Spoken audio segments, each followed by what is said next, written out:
نحمده ونستعينه ونستغفره ونعوذ بالله من شرور أنفسنا ومن سيئات أعمالنا من يهد الله فلا مضل له ومن يضلله فلا هادي له ونشهد أن لا إله إلا الله وحده لا شريك له ونشهد أن سيدنا وحبيبنا ومولانا محمدا عبده ورسوله الذي أرسله بالحق بشيرا ونذيرا وداعيا إلى الله بإذنه وسراجا منيرا فقد قال الله تعالى في كلامه المجيد وفرقانه الحميد أعوذ بالله من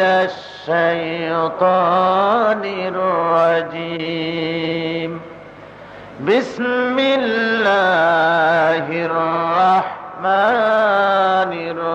الرحيم إن الله وملائكته يصلون على النبي يا أيها الذين آمنوا صلوا عليه وسلموا تسليما صلى الله على محمد صلى الله عليه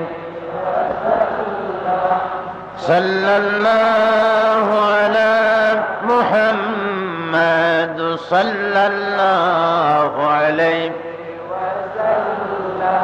মোহাব্বতের সাথে প্রাণ খুলে হুজুরের নামে সালাম পড়ুন সাল্লাল্লাহু আলা মুহাম্মাদ সাল্লাল্লাহু আলাইহি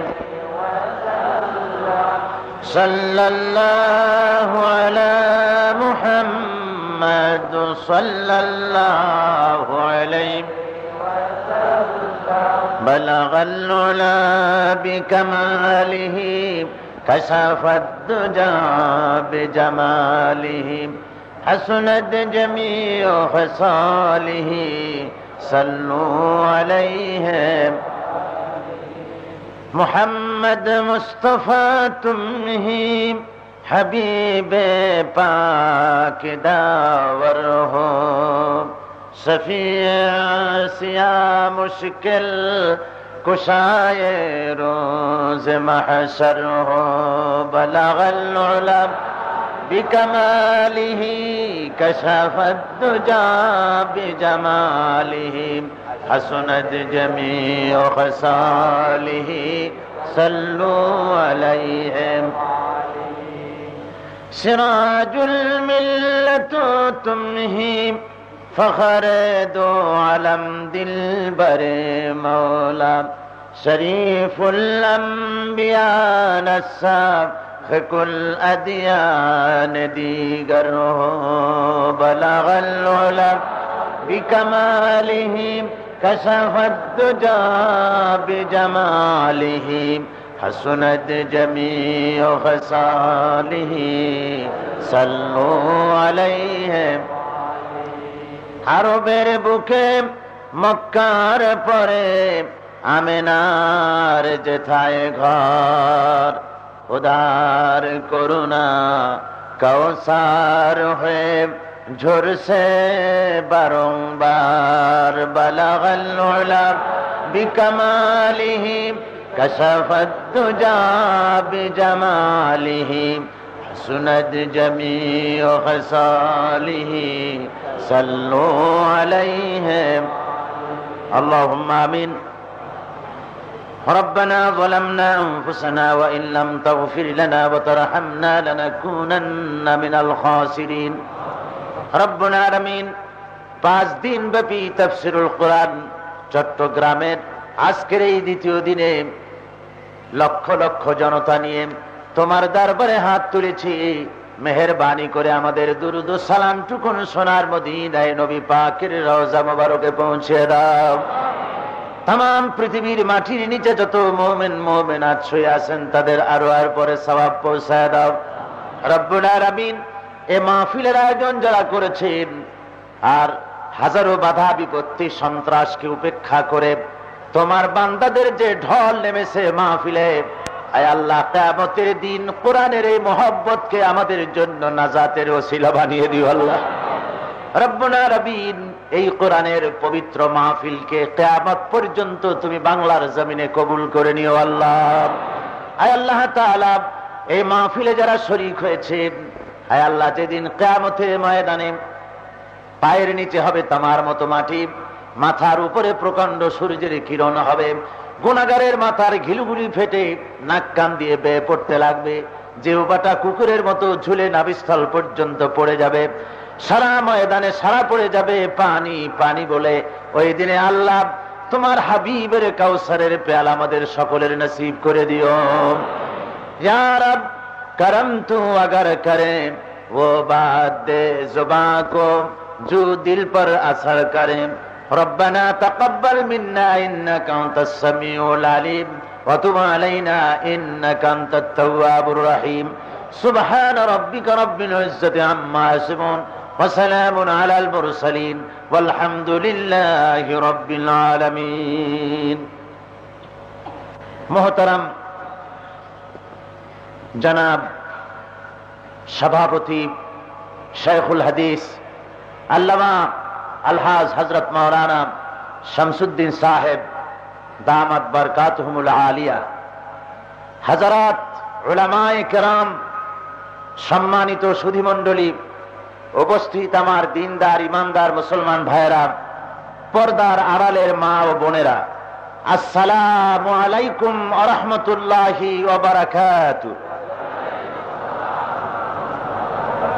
আমরা মহান আল্লাহ রব্বুল আলামিনের দরবারে আলী শানে বিনয় অবনত চিত্তে শ্রদ্ধা জড়িত কণ্ঠে হৃদয়ের সবটুকুন আবেগ উচ্ছ্বাস শ্রদ্ধা সবটুকুনকে উজাড় করে প্রশংসা করছি সেই মহান মাহবুদের, যিনি হাজারো সন্ত্রাস এবং হাজারো প্রতিকূল প্রতিবন্ধকতার ভেতর দিয়ে তার পাক কালাম, তার আখেরি কালাম, কালামে রব্বানি, আমাদের কলিজার চাইতে দামি কোরআন শরীফের মাহফিল হওয়ার এ তৌফিক দান করলেন, যিনি তার সামনে সেজদা অবনত হয়ে শুকরিয়া আদায় করছি আলহামদুলিল্লাহ। মহব্বতের সাথে জোরে সরে কার্পণ্যতা না করে সকলে জোরে সরে পড়ুন আলহামদুলিল্লাহ। আমার বন্ধুগণ, ইসলামী সমাজ কল্যাণ পরিষদ চট্টগ্রাম কর্তৃক আয়োজিত কোরআনুল করিমের যুগ পূর্তি 12 বছর পূর্তি উপলক্ষে আজকের এই তাফসীরুল কোরআন মাহফিলের দ্বিতীয় দিন। গতকাল আল্লাহ রাব্বুল আলামিন অত্যন্ত সুন্দরভাবে এ মাহফিলকে পরিচালিত করেছেন। আজও সেই মাহবুদের কাছে আমরা সারেন্ডার্ড হয়ে যাচ্ছি। আমরা মাহবুদের কাছে আমরা নিজেদেরকে নিবেদন করছি, সুপর্দ করে দিচ্ছি। হে মাহবুদ, তুমি মেহেরবানি করে তোমার এই কোরআনের মাহফিলকে কবুল ফরমাও। যারা কোরআনের বিরোধিতা করছেন তারা, আমার বিশ্বাস, তারা বিষয়টি বুঝতে পারেন নাই, না বুঝে উচ্ছৃঙ্খলতার পথ তারা বেছে নিয়েছেন। তাদের জন্য আমরা প্রাণ ভরা দোয়া করছি। আয় আল্লাহ, কোরআনের বিরুদ্ধে আজকে যারা মিছিল করছে, কোরআনের বিরুদ্ধে যারা ধর্মঘট আহ্বান করছে, আল্লাহ পাক তুমি দয়া করে মেহেরবানি করে সব লোকগুলিকে কোরআনের খাদেম বানায় দাও। এই সবগুলি লোককে তোমার ইসলামী আন্দোলনের কর্মী বানায় দাও। যারা আজকে অস্ত্র ধারণ করেছে, মাহফিলে লোক আসার ফিরানোর ব্যাপারে, যাতায়াতের ব্যাপারে বাধার সৃষ্টি করতেছে, আয় আল্লাহ তাদের সকলকে অস্ত্র ফেলে দিয়ে কোরআনের অস্ত্র ধারণ করার এবং তোমার দ্বীনকে প্রতিষ্ঠা করার বলিষ্ঠ ভূমিকা তাদের কবুল করার তৌফিক দান করে দেওয়া। যারা এসেছেন তাদের জন্য দোয়া, এবং যারা আসেন নাই তাদের জন্য আল্লাহর কাছে কোরআনের বাহক ধারক হবার জন্য আল্লাহর কাছে কামনা করে আলোচনা শুরু করা যাচ্ছে। আপনারা এসেছেন কোরআনে কারীমের তাফসীর শুনবার জন্য, আর এই কোরআনে কারীমের তাফসীর আমি আপনাদের সামনে করেছি বিগত 11টি বছর, ঠিক কিনা বলেন? এবং সেই সাথে বাংলাদেশের প্রখ্যাত মুফাসসিরিনে কেরাম এই তাফসীরুল কোরআন মাহফিলে তাশরীফ এনেছেন, আপনারা তাদের বক্তব্য শুনেছেন। গতকাল এবং আজও আপনারা আমার অত্যন্ত প্রাণের ভাই, বাংলাদেশের প্রখ্যাত ইসলামী চিন্তাবিদ, আন্তর্জাতিক ক্ষেত্রেও আলোড়ন সৃষ্টিকারী জনাব আল্লামা হযরত মাওলানা আলহাজ আবুল কালাম আজাদ সাহেব মদ্দুল আলী, তিনি অত্যন্ত যুক্তি এবং তথ্যপূর্ণ আলোচনা আপনাদের সামনে গত বছরও রেখেছেন, আজও পেশ করেছেন। তিনি আবুল কালাম, ওয়াকিই তিনি আবুল কালাম। তাকে আল্লাহ রাব্বুল আলামিনের কথা বলার যোগ্যতা দান করেছেন। এই যোগ্যতা আল্লাহ পাক আরো যেন বাড়িয়ে দেন, জোরে কোন আমিন। এবং এই বলিষ্ঠ কণ্ঠস্বর দিয়ে গোটা জাতিকে হেদায়েতের পথ দেখাবার তৌফিক আল্লাহ রাব্বুল আলামিন এই জাতীয় কাজ যারা করছেন, কোরআনে কারীমের খেদমত যারা করছেন, আল্লাহ তাদের সকলকে যেন দান করে দেন। এরপরে আরেকটু শুকরিয়া আদায় না করে পারি না, তারা হলেন ইসলামী সমাজ কল্যাণ পরিষদ। আপনারা বুঝতেই পাচ্ছেন কত বড় বিরাট তাণ্ডব লীলা তাদের মাথার উপর দিয়ে গিয়েছে। কি বলেন, বুঝতে পারছেন না? এই মাত্র কদিন আগে যে ঘূর্ণিঝড়, যে গোরকি বা হেরিকেন না কি বলে, হ্যাসাকলাইট আমার মনে নেই ওটা কি ছিল, এটা ছিল কি হেরিকেন বা টর্নেডো। এই যে বিরাট টর্নেডো বা হেরিকেন যেটা প্রবাহিত হলো খুলনার দক্ষিণাঞ্চলে, লন্ডভন্ড করে দিয়ে গেল পুরা এলাকা। এই ধরনের একটা টর্নেডো, এ ধরনের একটি হেরিকেন বাতিলের পক্ষ থেকে একটা ঝড় উঠেছিল। সমাজ কল্যাণ পরিষদ যাতে এই লক্ষ লক্ষ জনতাকে কোরআন শোনাতে না পারে, সেজন্য এই বিরাট ঝড় উঠেছিল তারা। কিন্তু আল্লাহর মেহেরবানি, কোরআন ইসলামী সমাজ কল্যাণ পরিষদেরও নয়, কোরআন আমারও নয়, কোরআন মুহাম্মদ সাল্লাল্লাহু আলাইহি ওয়াসাল্লামেরও নয়। কোরআন হলো কার? জোরে বলেন কার? ওই আল্লাহ পাক কোরআনে কারীমের সাথ করেছেন। ইউরিদুনা লিইউতফিউ নূরাল্লাহি বিআফওয়াহিহিম ওয়াল্লাহু মুতিম্মু নূরিহি ওয়ালাউ কারিহাল কাফিরুন। আল্লাহ রাব্বুল আলামিন বলেন, ওরা চায়, ইসলাম বিরোধীরা, কুফরি শক্তি যারা, তারা চায় আমার দিনকে, আমার দিনের আলোকে মিটায় দেবে, আমার কোরআনের আওয়াজ বন্ধ করে দেবে, আমার আলোকে নির্বাপিত করে দেবে। আল্লাহ বলেন, আমি আমার দিনকে, আমার কোরআনকে, আমার ইসলামকে আমি পূর্ণতা দান করব, তাতে কাফির বেঈমানদের মনের ভিতরে যত জ্বালা যন্ত্রণা হোক না কেন। জোরে বলেন সুবহানাল্লাহ। হাজারো চেষ্টা করা হয়েছে, হাজারো বাধা বিপত্তি সৃষ্টি করা হয়েছে। ইসলামী সমাজ কল্যাণ পরিষদ একটি অরাজনৈতিক প্রতিষ্ঠান, তারা জান বাজি রেখেছেন, মাল তাদের কাছে নাই। তারা বলেছেন প্রতি বছর তারা বকরুজ হন, আপনারাই আল্লাহর রহমতে তাদেরকে কর্জ মুক্ত করেন, ঠিক কিনা গণ? সুতরাং সেই ইসলামী সমাজ কল্যাণ পরিষদ, তাদের লোকেরা 501 সদস্য বিশিষ্ট এই কমিটি জীবনকে বাজি রেখেছে। জীবনকে বাজি রেখে কাফনের কাপড় মাথায় বেঁধে কোরআনের আওয়াজ বুলন্দ করার চেষ্টা করেছে।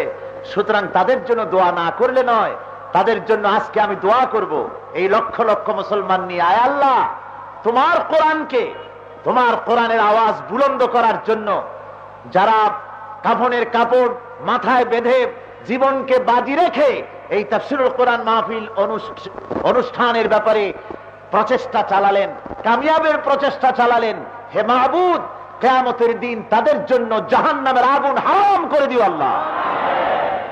যে হাসরের ময়দানে যেদিন কোনো ছায়া থাকবে না তোমার আরশের ছায়া ব্যতি রেখে, আয় আল্লাহ রাব্বুল আলামিন, তখন ইসলামী সমাজ কল্যাণ পরিষদের এই লোকগুলিকে এবং যারা কোরআন শুনতে আসে আমাদের সকলকে তুমি দয়া করে তোমার কোরআনের ইজ্জতে আরশের নিচে আমাদেরকে ছায়া দান করো, জোরে বলেন আমিন।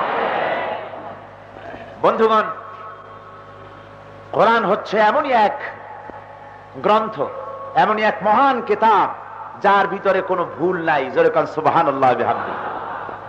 দুনিয়ায় যত কিতাব এসেছে, সমস্ত কিতাবে সমস্ত মানে দুনিয়ায় মানুষেরা যত বই রচনা করে, যত সাহিত্য লেখে, সে সাহিত্যের প্রথমেই ভূমিকায় বলেন যে এই কিতাব লিখতে গিয়ে, এই বই লিখতে গিয়ে আমার যদি কোনো ভুল হয়ে যায় তাহলে এই ভুল কারো কাছে ধরা পড়লে আমাকে জানালে পরে আমি পরবর্তী সংস্করণে তা পরিশুদ্ধ করার জন্য যত্নবান হইব। এরকম লেখে না? না, এরকম লেখে যে আমি একখান বই লিখছি এমন যাতে এরকমের নির্ভুল বই দুনিয়ার কেউ লিখতে পারে নাই। এরকম কোন দুঃসাহস করেছে কোন লেখক? কেউ করেনি। কিন্তু কোরআন কারীম এমন এক কিতাব যার শুরুই হয়েছে এই কথাটা দিয়ে। প্রথমেই গ্রন্থকার নিজের প্রশংসা করেছেন। দুনিয়ায় কোন গ্রন্থকার এমন নাই যিনি বই সূচনা করেছেন এই বলে যে আমার মতো সাহিত্যিক, আমার মতো কবি, আমার মতো দার্শনিক, আমার মতো ঐতিহাসিক পৃথিবীর বুকে আর কেউ নাই। এরকম বলতে পেরেছে কেউ? অথবা আমার এই বইয়ের মধ্যে কোনো ভুল নাই, কথা কেউ লেখেনি। সকলেই তার নিজের দুর্বলতা দিয়ে আর ভুল ত্রুটি আছে স্বীকার করে বই লিখেছেন। কিন্তু কোরআন এমন এক কিতাব, এই গ্রন্থের রচয়িতা সর্বপ্রথম নিজের প্রশংসা দিয়ে গ্রন্থ শুরু করেছেন। কি? আলহামদুলিল্লাহি রাব্বিল আলামিন। সবাই পড়েন আলহামদুলিল্লাহি রাব্বিল আলামিন। সমস্ত প্রশংসা তার, যিনি তামাম জাহানের পাল্লেওয়ালা, যার কাছ থেকে কিতাব এসেছে। সুতরাং কিতাবের শুরুই হয়েছে গ্রন্থকারের প্রশংসা দিয়ে। তারপরে কিতাব যেখান থেকে শুরু হলো বলা হলো যালিকাল কিতাব লা রাইবা ফি। এটা এমনই এক কিতাব যার ভিতরে কোনো ভুল, কোনো সন্দেহের কোনো গুঞ্জাইশ নাই। সুবহানাল্লাহ বিহামদিহি। এতে কোনো ভুল নাই, কোনো সন্দেহ নাই। কোরআনের সামনের থেকে, পেছনের থেকে, ডানের থেকে, বামের থেকে শয়তান কোন রকমের এর মধ্যে কোনো ভুল, কোনো গলত কিছু ঢুকিয়ে দেওয়ার কোনো ক্ষমতা রাখে না।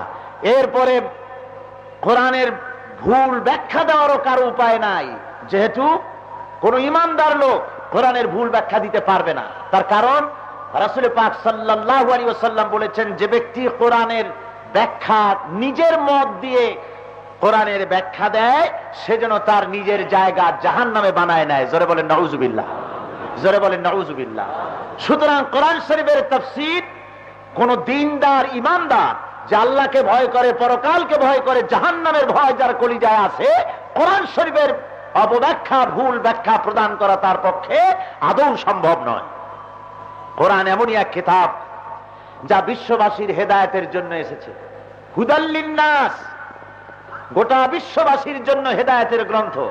তার মানে সঠিক, সোজা, সরল একটি ঋজু পথ।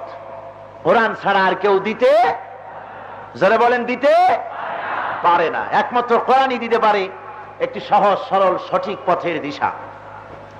আরবের জাহিলি যুগের কুসংস্কারাচ্ছন্ন সেই অসভ্য জাতি, তাদেরকে বিশ্বময় সভ্যতার পতাকাবাহী করেছে এই কোরআনে কারীম। জোরে বলেন সুবহানাল্লাহ। সারা দুনিয়ার ভিতরে শ্রেষ্ঠ জাত হিসাবে তাদেরকে প্রতিষ্ঠিত করেছে এই কোরআন। যুগে যুগে হাজারো হতাশ, অধপতিত, নিপীড়িত জাতিকে আশার আলো দেখিয়েছে এই কোরআনে কারীম। আমার বন্ধুগণ, কিয়ামত পর্যন্ত সকল বিভ্রান্ত, হতাশ, নিপীড়িত, নিগৃহীত, নির্যাতিত মানবতার কল্যাণ প্রদর্শন করতে পারে, পথ দেখাতে পারে একমাত্র কোরআন। কে দিতে পারে?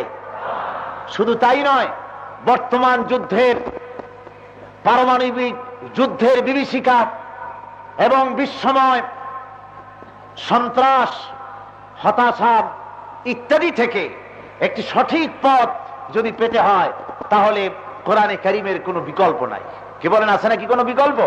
কোনো বিকল্প পথ নাই। একমাত্র পথ হলো কোরআন। কোরআনই পারে মানুষকে সঠিক, ইমানদার, চরিত্রবান সঠিক মানুষে পরিণত করতে, সঠিক মুসলমানে পরিণত করতে, আল্লাহর গোলামে পরিণত করতে পারে একমাত্র কোরআনে কারীম, অন্য কোনো পথ নাই। অন্য কোনো মতদর্শ দিয়ে যদি এটা সম্ভব হতো, তাহলে দুনিয়ার বিভিন্ন দেশে যেখানে কোরআনের আইন নাই সেগুলি খুব সভ্য জাতে পরিণত হয়ে যেত। আপনারা বলতে পারেন ওয়েস্টার্ন সিভিলাইজেশনের কথা, পাশ্চাত্য সভ্যতার কথা, ইউরোপ আমেরিকার কথা, যে সেসব দেশের মানুষ কি সভ্য নয়? সেসব দেশের মানুষ যে কি, আমি বিভিন্ন সময় আপনাদের সামনে তা বলেছি। আজকে তা আমার আলোচনার বিষয় নয়। আমি বলতে চাই, কোরআনের বিকল্প অন্য কোন এমন কোন বিধান নাই, এমন কোন কিতাব নাই যা দিয়ে মানুষকে সরল সঠিক একটি পথে মানুষকে উজ্জীবিত করা যায়, সত্যিকারের মানুষে পরিণত করা যায়। আসুন, রাত অনেক হয়েছে, মানে অনেক হলেও খুব হয়নি। আমি আপনাদেরকে কোরআনে কারীম থেকে সরাসরি আলোচনা করব।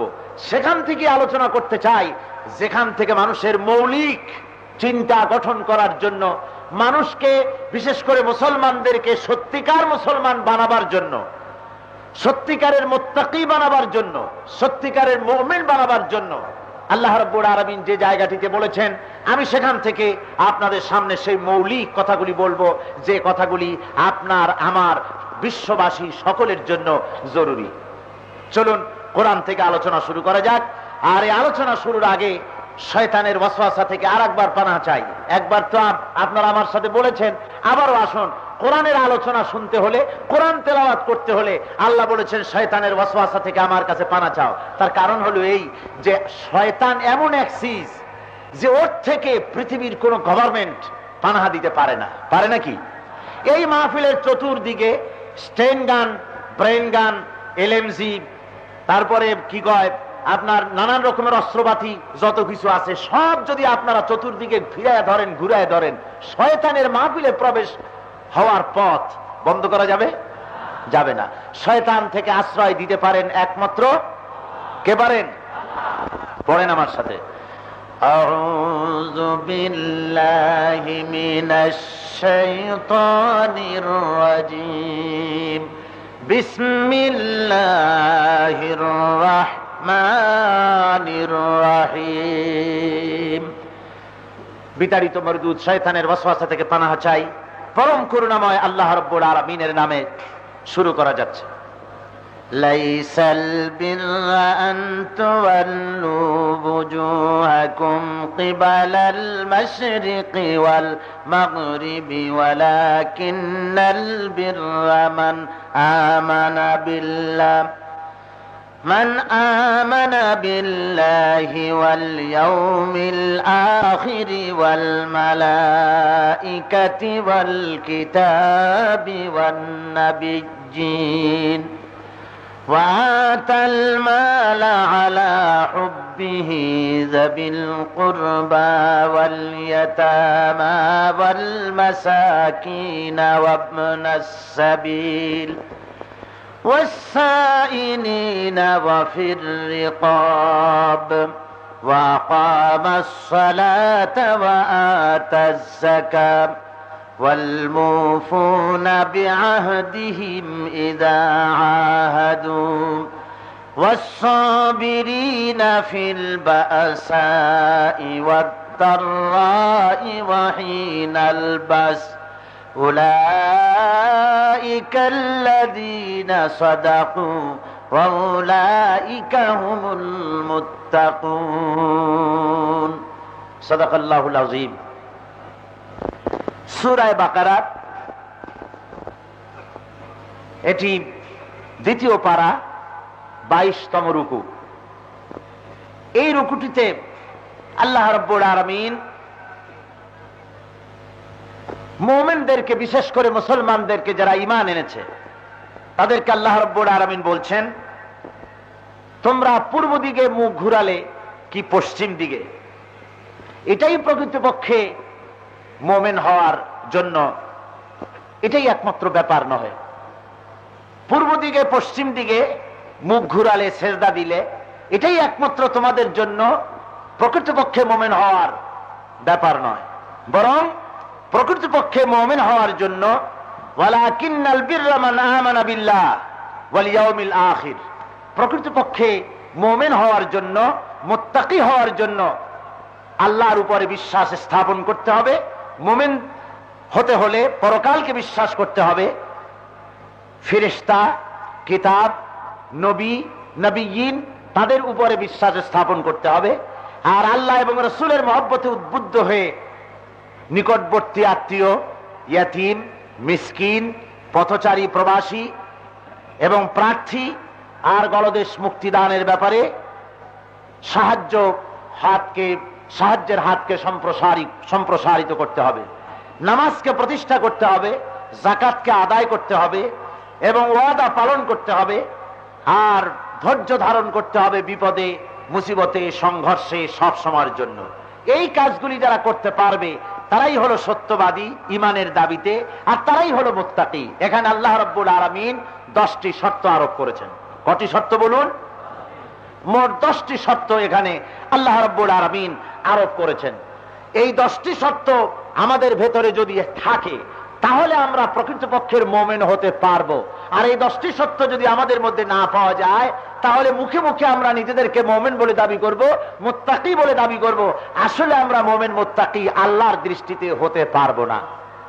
আমার বন্ধুগণ, ঈমান আনার জন্য শর্তই হলো কলেমার ঘোষণা দেওয়া, ঈমান বিল্লাহ।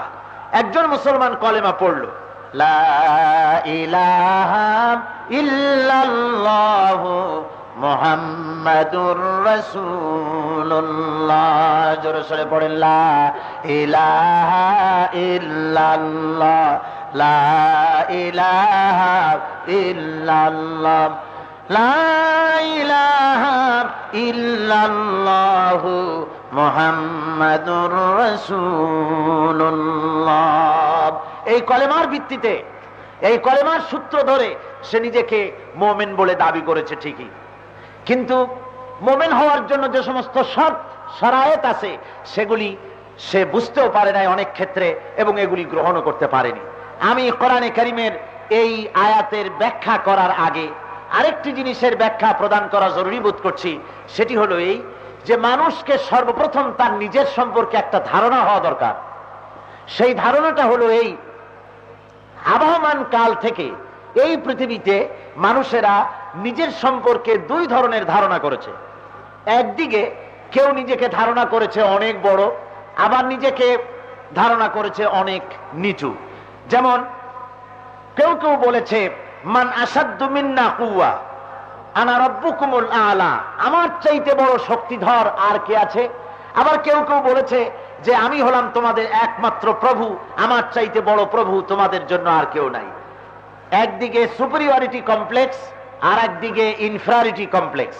একদিকে নিজেকে অনেক বড় বলে সে মনে করেছে এই মানুষ, আর একদিকে এই মানুষ নিজেকে হীনমন্যতার এমন পর্যায়ে নামিয়ে দিয়েছে যে সে নিজের মতো আরেকজন মানুষের ভিতরে কোনো ক্ষমতা আছে মনে করে তার সামনে তাকে পূজা করেছে। সে গাছের সামনে মাথা নত করেছে, সে পাথরের সামনে মাথা নত করেছে, আগুনের সামনে মাথা নত করেছে।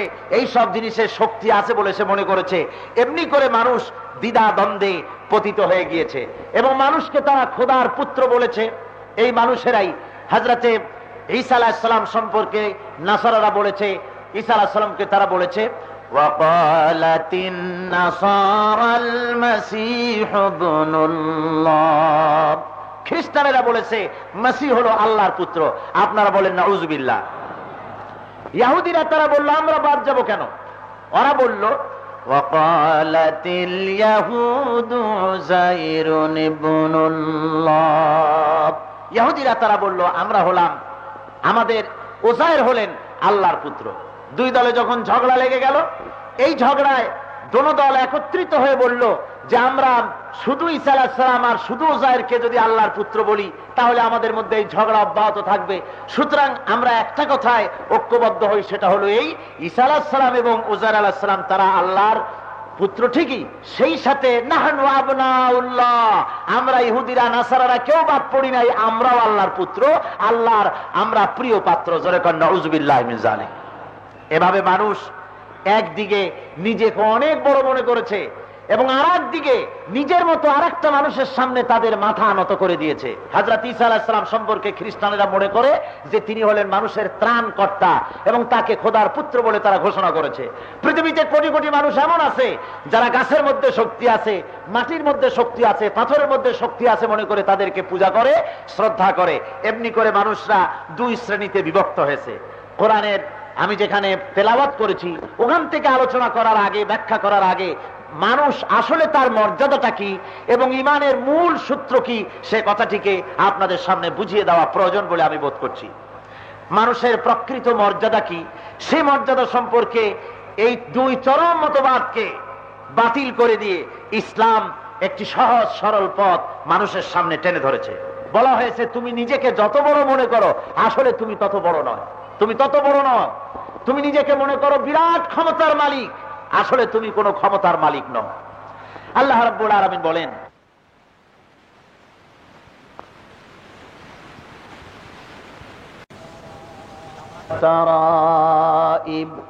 আল্লাহ রাব্বুল আলামিন বলেন, মানুষ কি তার নিজের দিকে চিন্তা করে না, নিজের সৃষ্টির দিকে সে কি লক্ষ্য করে না? তোমার উৎপত্তি, তোমার সৃষ্টি সম্পর্কে তুমি কি চিন্তা করো না? তুমি তো একটি তোমার পিতার পৃষ্ঠদেশ থেকে আর মাতার বক্ষ পিঞ্জর থেকে নির্গত, সবেগে নির্গত এক ফোঁটা নাপাক পানি ব্যতিরেকে আর তুমি কিছু নও। তোমার জন্মের মূল উৎস হলো এক ফোঁটা নাপাক পানি। যার জন্মের মূল উৎস এক ফোঁটা নাপাক পানি, তার অহমিকতা, তার অহংকার কি করে আসে? সে কি করে নিজেকে অনেক বড় বলে মনে করে? কোরআনে কারীম বলছে, তোমার সৃষ্টির গোড়ার কথা তুমি দেখো, ইন্না খালাকনাকুম মিন তুরাবিন সুম্মা মিন নুতফাতিন সুম্মা মিন আলাকাতিন সুম্মা মিন মুদগা। আল্লাহ রাব্বুল আলামিন বলেন, মাটির নির্যাস দিয়ে, মাটির উপাদান দিয়ে তোমার উৎপত্তি হয়েছে। একটি নারী আর একটি পুরুষের মিলনের ফলে মাতৃ জঠরে আল্লাহ রাব্বুল আলামিন তোমাকে সেখানে পাঠিয়েছেন। ওখানে সেই পানি ফোঁটাকে রক্ত, জমাট রক্তে পরিণত করা হয়েছে। জমাট রক্ত আবার গোশত পিণ্ডে পরিণত হয়েছে। ওই গোশতগুলিকে সুন্দর করে একটা বডি, একটা হাড়ের খাঁচা বানায়া তার উপরে সজ্জিত করে মানুষের আকার তোমাকে দেওয়া হয়েছে। তুমি কি করে নিজেকে অত বড় মনে করো? আল্লাহ রাব্বুল আলামিন ইচ্ছে করলে মায়ের পেট থেকে তোমাকে রক্তের আকারে বের করে দিতে পারতেন, মাংস পিণ্ডের আকারে বের করে দিতে পারতেন, নিষ্প্রাণ অবস্থায় দুনিয়ায় বের করে দিতে পারতেন। জোরে বলেন ঠিক কিনা? জোরে বলেন ঠিক কিনা? আমার ভাইরা, আল্লাহ রাব্বুল আলামিন ঘোষণা করছেন যে এইভাবে করে আমি আস্তে আস্তে ক্রমবিকাশ মায়ের পেটে হয়েছে, ক্রমবর্ধন হয়েছে, আর এভাবে করে আমি তোমাকে দুনিয়ার ভিতরে, দুনিয়ায় তোমাকে এনেছি। তুমি যে নিজেকে অনেক বড় মনে করছো, আসলে তুমি বড় নও। আল্লাহ রাব্বুল আলামিন কোরআনে কারীমের ভিতরে অন্যত্র বলেছেন, ইয়া আইয়ুহাল ইনসানু মা গাররাকা বিরাব্বিকাল কারীম। হে পৃথিবীর মানুষেরা, কোন জিনিস তোমাকে ধোঁকায় ফেলে দিল তোমার মহান প্রভুর ইবাদত থেকে? কে তোমাকে ফিরাই দিল? আল্লাযী খালাকাকা ফাসাওয়াকা ফাআদালাক ফি আইয়ি সূরাতিন মা শাআ রাক্কাবাক। যিনি তোমাকে সৃষ্টি করলেন এবং সংযোজন করলেন, সুন্দর করে সাজিয়ে গুছিয়ে তোমাকে তৈরি করে দিলেন, সেই মহান রব্বুল আলামিন তোমাকে এই পৃথিবীতে সাজিয়ে গুছিয়ে এনেছেন। এখানে তোমার কৃতিত্ব কিছুই নাই। পৃথিবীর কোন বিজ্ঞানী, কোন দার্শনিকের কোন কৃতিত্ব এখানে নাই। আল্লাহ রাব্বুল আলামিন মায়ের পেটের ভিতরে যেভাবে তোমাকে তৈরি করেছেন, যেভাবে দুনিয়ায় এনেছেন, এই সবটুকুন কৃতিত্ব কার? যারা বলেন সবটুকু কার? সে আল্লাহ রাব্বুল আলামিন বলছেন, দুনিয়ার ভিতরে কোনো কৃতিত্ব তোমার নাই, সবকিছুর পেছনে আমি আল্লাহ রাব্বুল আলামিন সবকিছুকে তৈরি করেছি। মানুষ দাবি করতে পারে আমি তো দুনিয়ার ভিতরে না হয় আল্লাহ সৃষ্টি করলেন, কিন্তু জমিনে ফসল তো আমি ফলাই, জমিনের ফসল তো আমি বুনি, আমি ফলাই, এখানে কৃতিত্ব আমার।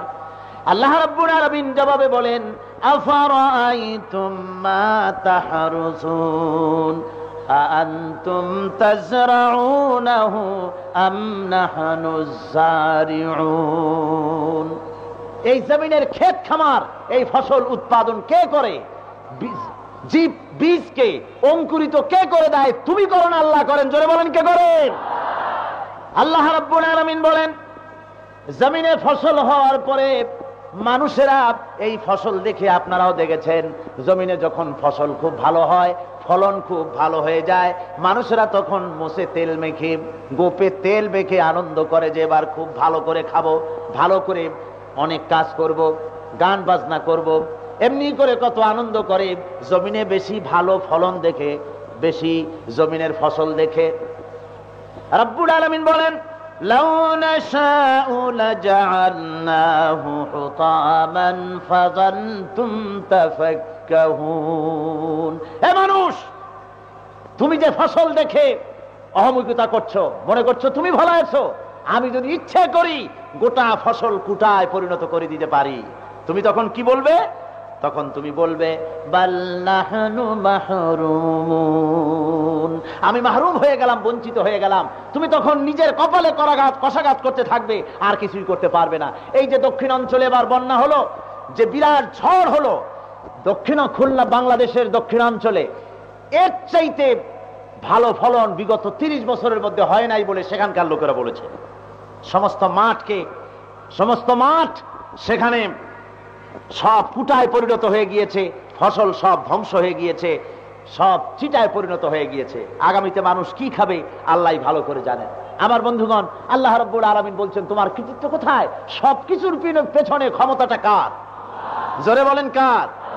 ওই আল্লাহ রাব্বুল আলামিন বলেন, দুনিয়ার ভিতরে তোমরা যে পানি পান করো, আকাশ থেকে যে পানি বর্ষিত হয়ে যায়, এই পানিটাও আমি তোমাদের জন্য দেই।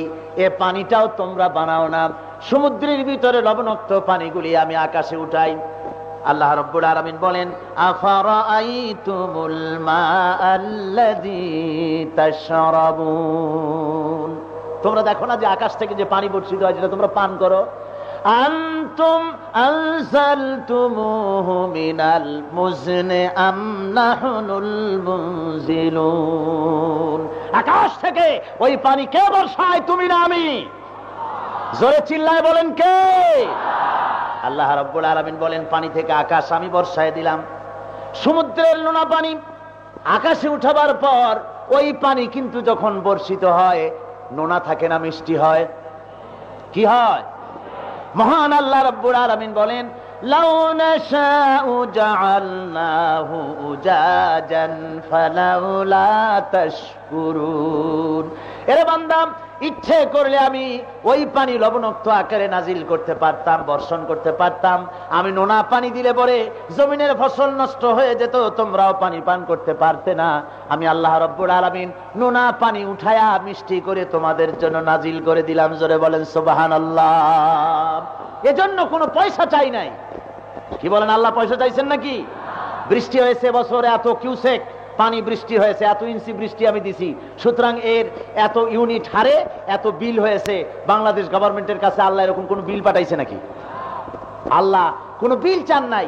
আল্লাহ চান শুকরিয়া আদায় করো বান্দারে, আমার শুকর আদায় কর। বল আলহামদুলিল্লাহি রাব্বিল আলামিন। সবাই পড়েন আলহামদুলিল্লাহি রাব্বিল আলামিন। সুতরাং আকাশ থেকে পানি দিলাম, জমিন থেকে ফসল দিলাম, তুমি নিজের কোনো কৃতিত্বের দাবি করতে পারো না। সমস্ত কৃতিত্বের দাবিদার একমাত্র কে? জোরে বলেন। আমি আর আল্লাহর নাম নিতে শরম করে নাকি? ভয় করে? জোরে সরে বলেন, সমস্ত কৃতিত্বের দাবিদার কে? হকদার কে? মহান আল্লাহ রাব্বুল আলামিন। সুতরাং এই যখন অবস্থা, সবকিছুর মালিক যখন আল্লাহ রাব্বুল আলামিন, আল্লাহ রাব্বুল আলামিন তখন বলছেন, ফাসাব্বিহ বিসমি রাব্বিকাল আযীম। এই যখন অবস্থা, তখন তোমরা সকলেই আল্লাহর সামনে তাসবিহ পড়ো, সিজদায় অবনত হয়ে যাও। সবাই পড়েন সুবহানা রাব্বিয়াল আযীম, সুবহানা রাব্বিয়াল আলা, সুবহানাল্লাহি বিহামদিহি, রব্বানা লাকাল হামদ, হামদান কাসীরান তাইয়িবান মুবারাকান ফি। সমস্ত প্রশংসা ওই মহান আল্লাহ রাব্বুল আলামিনের, আর কারো কোনো প্রশংসা হতে পারে না। তিনি হলেন সমস্ত কিছুর একমাত্র মালিক, সেই মহান আল্লাহ রাব্বুল আলামিন। অতএব সেই আল্লাহ রাব্বুল আলামিন পরিষ্কার করে ঘোষণা করছেন, মানুষ আসলে তুমি যত নিজেকে বড় মনে করো, তুমি আসলে তত বড় নও, এবং তুমি নিজেকে যত ছোট মনে করো, এত ছোট তুমি নও। তুমি আর একটা মানুষের ভিতরে ক্ষমতা আছে বলে তার সামনে মাথা নত করে দাও, একটা গাছের সামনে মাথা নত করো, একটা সাপের সামনে মাথা নত করো, একটা পাথরের সামনে মাথা নত করো, এবং তাদের কাছে মাথা নত করে তুমি তোমার ইজ্জতকে নষ্ট করো। তুমি যত বড় মনে করো তুমি তত বড় নও, এবং যত ছোট মনে করো তুমি আসলে তত ছোটও নও। আসলে তোমার পজিশন কি? মহান আল্লাহ রাব্বুল আলামিন দুনিয়ার মানুষের পজিশন বর্ণনা করছেন, وَلَقَدْ كَرَّمْنَا بَنِي آدَمَ وَحَمَلْنَاهُمْ فِي الْبَرِّ وَالْبَحْرِ وَرَزَقْنَاهُمْ مِنَ الطَّيِّبَاتِ। আল্লাহ রাব্বুল আলামিন বলেন, আদম সন্তানকে আমি মর্যাদা দান করেছি, আর স্থল এবং জল ভাগে আমি তাদের জন্য সওয়ারি বানিয়ে দিয়েছি, তাদের চলাফেরার সুযোগ দিয়ে দিয়েছি। আর গোটা পৃথিবীর ভিতরে মানব জাতিকে আমি আমার সম্মানিত মেহমান হিসাবে আমি তাদেরকে দেখেছি। জোরে বলেন সুবহানাল্লাহ। এ মানুষ হলো গোটা পৃথিবীর ভিতরে সবচাইতে সম্মানিত সৃষ্টি। লাকাদ খালাকনাল ইনসানা ফি আহসানি তাকওয়িম। মানুষ হলো পৃথিবীর সর্বশ্রেষ্ঠ সবচাইতে সুন্দরতম সৃষ্টি। জোরে বলেন সুবহানাল্লাহ বিহামদিহি। এরপরে বলা হচ্ছে সুম্মা রাদাদনাহু আসফালা সাফিলিন। আবার এই মানুষ এত নিচে যেতে পারে যেখানে শয়তানও যেতে পারে না। মানুষ এত উপরে উঠতে পারে যেখানে ফেরেশতাও উঠতে পারে না। মানুষ এত নিচে যেতে পারে যেখানে শয়তানও যেতে পারে না। মুহাম্মদুর রাসূলুল্লাহ হুজুরের নাম শুনে দরুদ পড়া কি নফল না সুন্নত? মাশাআল্লাহ। আমার শ্রোতারা সত্যি খুবই সেনসিটিভ এবং খুবই সতর্ক, সজাগ, সুবিজ্ঞ। তারা জবাব দিয়েছেন, রাসূলের নাম শোনা মাত্রই পড়তে হবে দরুদ সাল্লাল্লাহু আলাইহি ওয়াসাল্লাম। হুজুর বলেছেন, তার মতো বখিল আর কেউ নাই যে আমার নাম শোনে আর তারপরে আমার প্রতি দরুদ পাঠায় না। আল্লাহর কোটি কোটি ফেরেশতা আছে, অগণিত ফেরেশতা। তার মধ্য থেকে এ ধরনের লক্ষ লক্ষ এক শ্রেণীর ফেরেশতা আল্লাহ ছড়িয়ে রেখেছেন সারা বিশ্বময়। তাদের আর কোনো কাজ নাই, একটাই কাজ।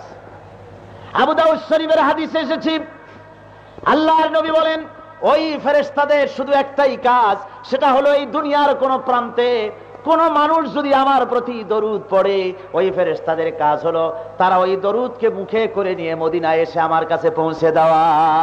সুবহানাল্লাহ বিহামদিহি। সুতরাং রাসূলের নাম শোনা মাত্রই দরুদ পড়া ওয়াজিব। মুহাম্মদ সাল্লাল্লাহু আলাইহি ওয়াসাল্লাম এমন জায়গায় গিয়েছিলেন যেখানে ফেরেশতা যাইতে পারেন নাই। কোন জায়গায় গেছিলেন? সিদরাতুল মুনতাহা পর্যন্ত যাওয়ার পরে হযরতে জিবরাইল বলেছিলেন, ইয়া রাসূলুল্লাহ, এরপরে যাওয়ার আমার আর কোনো উপায় নাই, আমি আর যেতে পারবো না। এইখান থেকে এক চুলও যদি সামনে অগ্রসর হই, আমার সমস্ত শরীর, আমার সমস্ত পরগুলি সব পুড়ে ভস্ম হয়ে যাবে, আমার আর যাওয়ার কোনো উপায় নাই। আল্লাহ রাসূল একা থাকলেন এবং এরপরে নবীজি আরশে আজিম একা একই সফর করলেন। প্রমাণিত হলো আল্লাহ রাব্বুল আলামিনের নূরের তৈরি রহমতের ফেরেশতাদের ওস্তাদ এবং সেরা ওস্তাদ যিনি, সবচাইতে বড় ফেরেশতা যিনি, হযরত জিবরাইল আলাইহিস সালামের গতিধারা যেখানে শেষ, তার যাত্রা যেখানে শেষ, মানবতার যাত্রা আল্লাহ সেখান থেকে শুরু করাইছেন। জোরে বলেন সুবহানাল্লাহ। জিবরাইলের যাত্রা যেখানে শেষ, মনুষ্যত্বের যাত্রা সেখান থেকে শুরু, মুহাম্মদ সাল্লাল্লাহু আলাইহি ওয়াসাল্লামের যাত্রা সেখান থেকে শুরু। জোরে বলেন সুবহানাল্লাহ।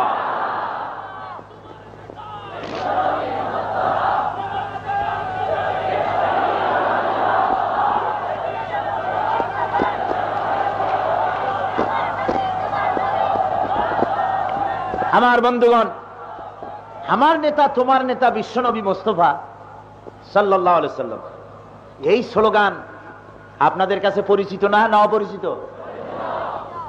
এটা প্রাণের স্লোগান না?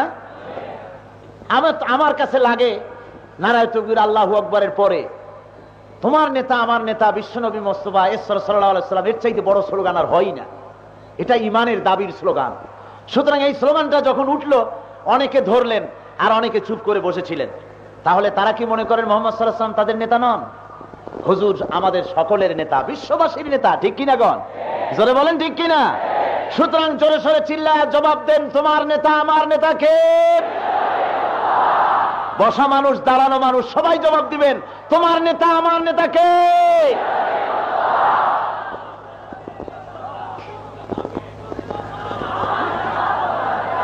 রাসূল পাক সাল্লাল্লাহু আলাইহি ওয়াসাল্লাম যেখানে যেতে পেরেছেন, ফেরেশতা সেখানে যেতে পারে নাই। আবার এই মানুষের যাত্রা এত উপরে, আবার এই মানুষ যখন নিচে নামে, সুম্মা রাদাদনাহু আসফালা সাফিলিন, নিচে নামতে নামতে এমন জায়গায় গিয়া নামে যার পরে আর কোনো নিচ থাকে না, যার পরে আর কোনো নিচ থাকে না, ওটাই শেষ নিচ। এত নিচে মানুষ নামতে পারে। এই জন্য শয়তান মানুষকে, ওই আমি যে আগে আপনাদের সামনে কয়েকবারই দৃষ্টান্ত দিয়ে বুঝাইছি, আজকে সেই দৃষ্টান্ত টানবো না, শুধু এছাড়াই বলবো, শয়তান মানুষকে প্রথমে উদ্বুদ্ধ করে ছোট্ট একটা পাপের প্রতি, এটা কর। যখন সে করলো তখন বলে, আরে ব্লু ফিল্ম দেখা এটা এমন আর কি, সকলে দেখে, তুই একটা দেখ, তা না হলে অভিজ্ঞতা হবে কি করে, একটু দেখ না।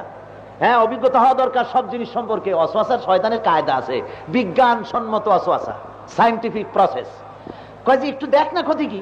তো দেখলো, একদিন একটু দেখে বেশ মজা পাইলো। তারপরে কয় যে আচ্ছা, ব্লু ফিল্ম যখন দেখলি, ছবিতে দেখছিস, এটাকে আমলে আনা দরকার, একটু প্রসকটারে যা না, অসুবিধা কি, তারপর আইসা তওবা পড়িস। ঢুকলো প্রসকটারে, এরপর বললো যে আচ্ছা প্রসকটারে তো গেলি, কিন্তু মদ পান করে প্রসকটারে গেলে যে কি মজা হয় সেটা একটু দেখ না, একবার টেস্ট কর না। তো খাইলো মদ। এরপরে বলে মানুষ মারলে কি মজাটা লাগে, দেখ না একটু বাইরে, ক্ষতিটা কি? মদ পান করলো, এরপরে মস্তিষ্ক বিকৃতি হলো, জিনা করলো, হত্যাকাণ্ড ঘটালো। শয়তান তখন বলে, ইন্নী আখাফুল্লাহ, আমি আল্লাহরে ভয় পাই। ও আল্লাহর বান্দা, তুমি এখন যে শয়তান হইছো, তুমি আমার চাইতে বড় শয়তান, তুমি আমার ওস্তাদ। এদেশে তুমি আমার কাম করতে পারবা, আমি বরং আরেক দেশে কাম করি, এখানে আমি টাইম কিল না করি। শয়তান ওরে দায়িত্ব দিয়া চলে যায়, বলে যে তোর কারণে যে গজব আসবে, সেই গজবে আমি লিপ্ত হতে পারবো না, আমি জানি এই কারণে গজব হবে, সুতরাং আমি চললাম, সালাম আলাইকুম, তুমি আমার চাইতে শয়তান, তুমি আমার চাইতে বড় শয়তান, তুমি এই দেশে থাকো আর কাজ করো। জোরে কর নাউযুবিল্লাহ। এইভাবে করে মানুষকে শয়তান এত নিচে নামিয়ে দেয়। সুতরাং কোরআন মানুষের পজিশন সৃষ্টি করলো, মানুষ হলো সর্বশ্রেষ্ঠ, মানুষ হলো সৃষ্টির সেরা। জোরে কর আলহামদুলিল্লাহ। এই সৃষ্টির সেরা মানুষকে আমি প্রথমে বুঝালাম যে সে তত বড় নয় যত বড় সে নিজেকে মনে করে। আপনি কত বড় লোক, আপনি কি শক্তি আছে আপনার আল্লাহর শক্তির সামনে? আমি অনেক সময় বলে থাকি যে এই যে বিরাট বিরাট হাতি, হাতির পিঠের উপরে মানুষ বসে একটা লাঠির মাথায় একটা পিন লাগায়, আমি দেখছি তাকাইয়া করে ডাকি, হাতি যখন হাঁটে না তখন ওই লাঠির মাথার পিনটা দিয়ে মাথার উপরে গুঁতো মারে, আর হাতি ছোট্ট চোখ দিয়া আর চোখে তাকায় আর বলে, আল্লাহর বান্দা কসিমুদ্দি। আমার মতো এই প্রকাণ্ড একটি হাতির পিঠের পরে বসে তোর মতো কসিমুদ্দি আমারে গুতাইস লোহা দিয়া, এটা কি তোর পক্ষে সম্ভব? যদি না আল্লাহ তোরে আশরাফুল মখলুকাত না বানাতেন। তুই সৃষ্টির সেরা, তাই তুই আমার পিঠের উপরে বসেছিস, নইলে আমার রানের 10 ভাগের 1 ভাগ গোশত তোর সারা শরীরে নাই। তোরে মারার জন্য আমার সুর দিয়ে একটা পেঁচ দিয়ে আছাড় মারলি তোর কাম সারা। আমার পাটা যদি মাথার পরে তুলি দিই, চাপ দেওয়াও লাগবে না, বিনা চাপি শরবত হয়ে যাবে মাথার গিলু। সুতরাং মানুষ আশরাফুল মখলুকাত, সৃষ্টির সেরা আল্লাহ করে দিয়ে গোটা দুনিয়া তার তাবে করে দিয়েছেন। জোরে কোন সুবহানাল্লাহ। এই মানুষ, তার তুলনায় হাতির বিরাট শক্তি। হাতি বাদ দিলাম, প্রকাণ্ড শক্তি। এই যে ছোট্ট ছোট্ট মৌমাছি, কি বলেন, মৌমাছির শক্তি আছে না নাই? এই কয়েক বছর আগে পত্রিকায় দেখেছিলাম, একটা পত্রিকার হেডলাইন, চিনিল কেমনে, হেডলাইন। তো ওইটা দেখি চিন্তা করলাম যে বিষয়টা কি, পড়লাম, পড়ে দেখি রাজশাহী ইউনিভার্সিটির কিছু ছাত্র সোনা মসজিদে গেছে। সোনা মসজিদের কাছে একটা প্রাচীন মসজিদ চাঁপাইনবাবগঞ্জ এলাকায়, সেইখানে পিকনিক করতে গেছে। এখন পিকনিক সেরে টেরে পুরানা মসজিদ, নামাজ সেরকম হয় না সেখানে। ওই মসজিদের বারান্দায় বসে ওরা মদ খাচ্ছিল। চতুর্দিক থেকে কোথার থেকে মৌমাছি আসিয়া এমন হুল ফুটানো আরম্ভ করছে, জামা কাপড় জাঙ্গা খুলে থুইয়া বাসটা ফালায় থুইয়া সমানে দৌড়। পত্রিকায় হেডিং লাগাইছে, চিনিল কেমনে? তোরা ঠিকই চিনছে। সুতরাং সাধারণ ছোট্ট মৌমাছির সামনে, বলতা ভীমরুলের সামনে মানুষ কত অসহায়। জোরে কোন সুবহানাল্লাহ, জোরে কোন সুবহানাল্লাহ। একটা সাপ যদি ঢুকে যায় মাহফিলের মধ্যে, যারা আজকে বড় বড় মিছিল করতেছেন, কত কিছু করতেছেন, একটা সাপ ঢুকে গেল, কত বিরক্তপূর্ণ বক্তৃতা, হ্যান করেঙ্গে ত্যান করেঙ্গে, লাঠি কে আন্দার মুগুর ভরেঙ্গে। শক্তি তো কম না, জ্বালায়া পোড়ায়া উৎখাত করেঙ্গে। একটা সাপ যদি সামনে পড়ে, মশাল টশাল ফালাই থুইয়া দৌড়বে কোথায় তার ঠিকও পাবে না। আর এই যে মশাল মিছিল আবিষ্কার হয়েছে, কি যে বলবো, কোথার থেকে আসলো আমি ইতিহাস খুব খুঁজেছি, তালাশ করতে করতে পেলাম মশাল মিছিলের আবিষ্কার হয়েছে লঙ্কায়। হনুমানেরা দুনিয়ার প্রথম মশাল মিছিল করেছে।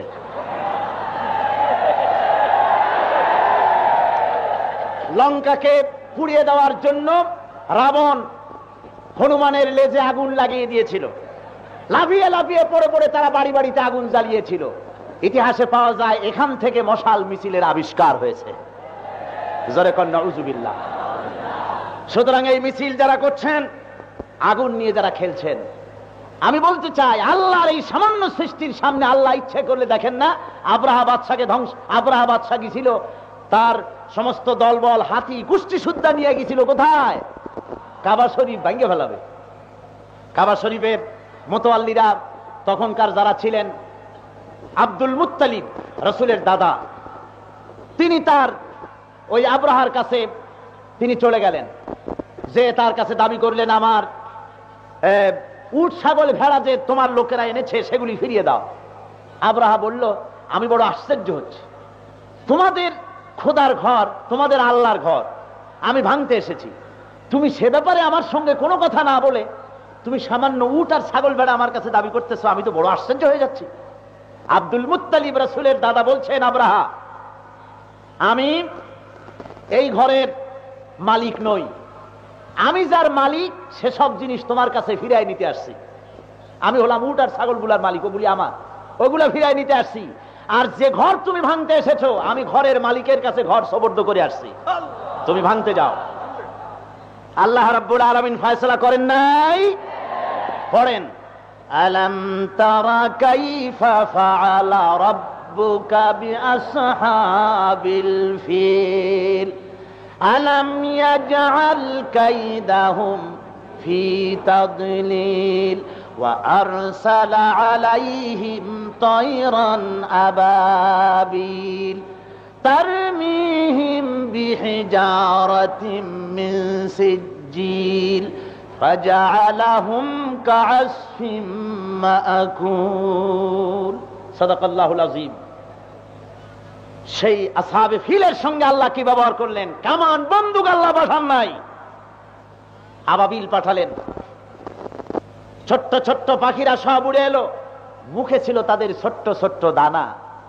ওয়া আরসালা আলাইহিম তায়রান আবাবিল।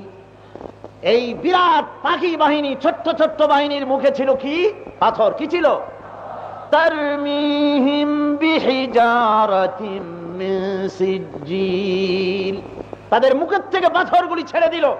এই পাথরের কণাগুলি সমস্ত সৈন্যদের মাথার ভিতরে দিয়ে ঢুকলো, পিছনের দরজা দিয়ে বেরোলো, হাতির পিঠের ভিতরে ঢুকলো, পেটের থেকে বেরিয়ে গেল। এমনি করে আব্রাহার গোষ্ঠী, হাতির গোষ্ঠী সব মৃত্যুর স্তূপে পরিণত হয়ে গেল। জোরে কোন সুবহানাল্লাহ, জোরে বলেন সুবহানাল্লাহ। কি প্রচন্ড ক্ষমতার মালিক আমার আল্লাহ রাব্বুল আলামিন। জোরে কোন সুবহানাল্লাহ।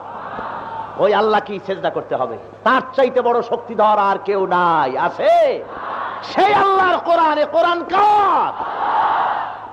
সুতরাং আল্লাহর কোরআন বন্ধ হবে মিছিলে, বন্ধ হবে হরতালে, বন্ধ হবে ধর্মঘটে।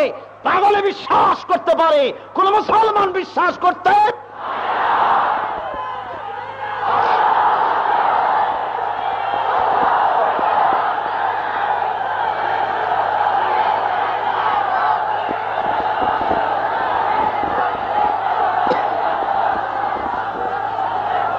আমার বন্ধুগণ, মানুষ সম্পর্কে কি হয়েছে শোনেন। কোরআন শরীফের তাফসীরের মাহফিল বসেন, কোন লোক মাথা উঁচু করে কোথাও তাকাবেন না, অসম্ভব নয়। কোরআনের দুশমন, ইসলামের দুশমনেরা মাহফিলের আশেপাশে কোথাও ক্রেকার, কি যে নাম হয়েছে আশ্চর্য আশ্চর্য নাম, জর্দার কৌটা, হাবিজাবি বাস্ট করতে পারে, আশেপাশে পারে না। তাই বলে আপনারা ভয় পাবেন নাকি? যদি আপনারা ভয় পান আর সেদিকে যদি তাকান, এমন কাপুরুষ মুসলমানদের তাফসীর আমি শোনাবো না। সেই সব বুজদিল তাহাজ্জুদ গোজারের কোনো দাম নাই আল্লাহর কাছে, যারা পটকার শব্দ শুনে 3 মাইল দৌড়ে পলায়। বরং সেই সব 5 ওয়াক্ত নামাজ পড়া দিনদার ইমানদারদের মর্যাদা আছে আল্লাহর কাছে, যারা পটকার আওয়াজ হলে পরে উল্টা না দৌড়াইয়া পটকা মারলো কোথায়, আমার কোন মানুষ মরলো নাকি তা দেখার জন্য বুক ফুলাইয়া ছুটে যায়। যেহেতু কোরআন কাপুরুষদের জন্য অবতীর্ণ হয় নাই, কোরআন এসেছে বীর পুরুষদের জন্য। কার জন্য? কার জন্য? কোরআন এসেছে সেই সব বীর পুরুষদের জন্য যারা বাতাসের গতি পাল্টায় দিতে যোগ্যতা রাখে, নদীর স্রোতে ভাসে না, বরং স্রোতকে নিজের গতিপথে ফিরে নেওয়ার মতো হিম্মত রাখে। তাদের জন্য এসেছে কোরআন। জোরে বলেন সুবহানাল্লাহ।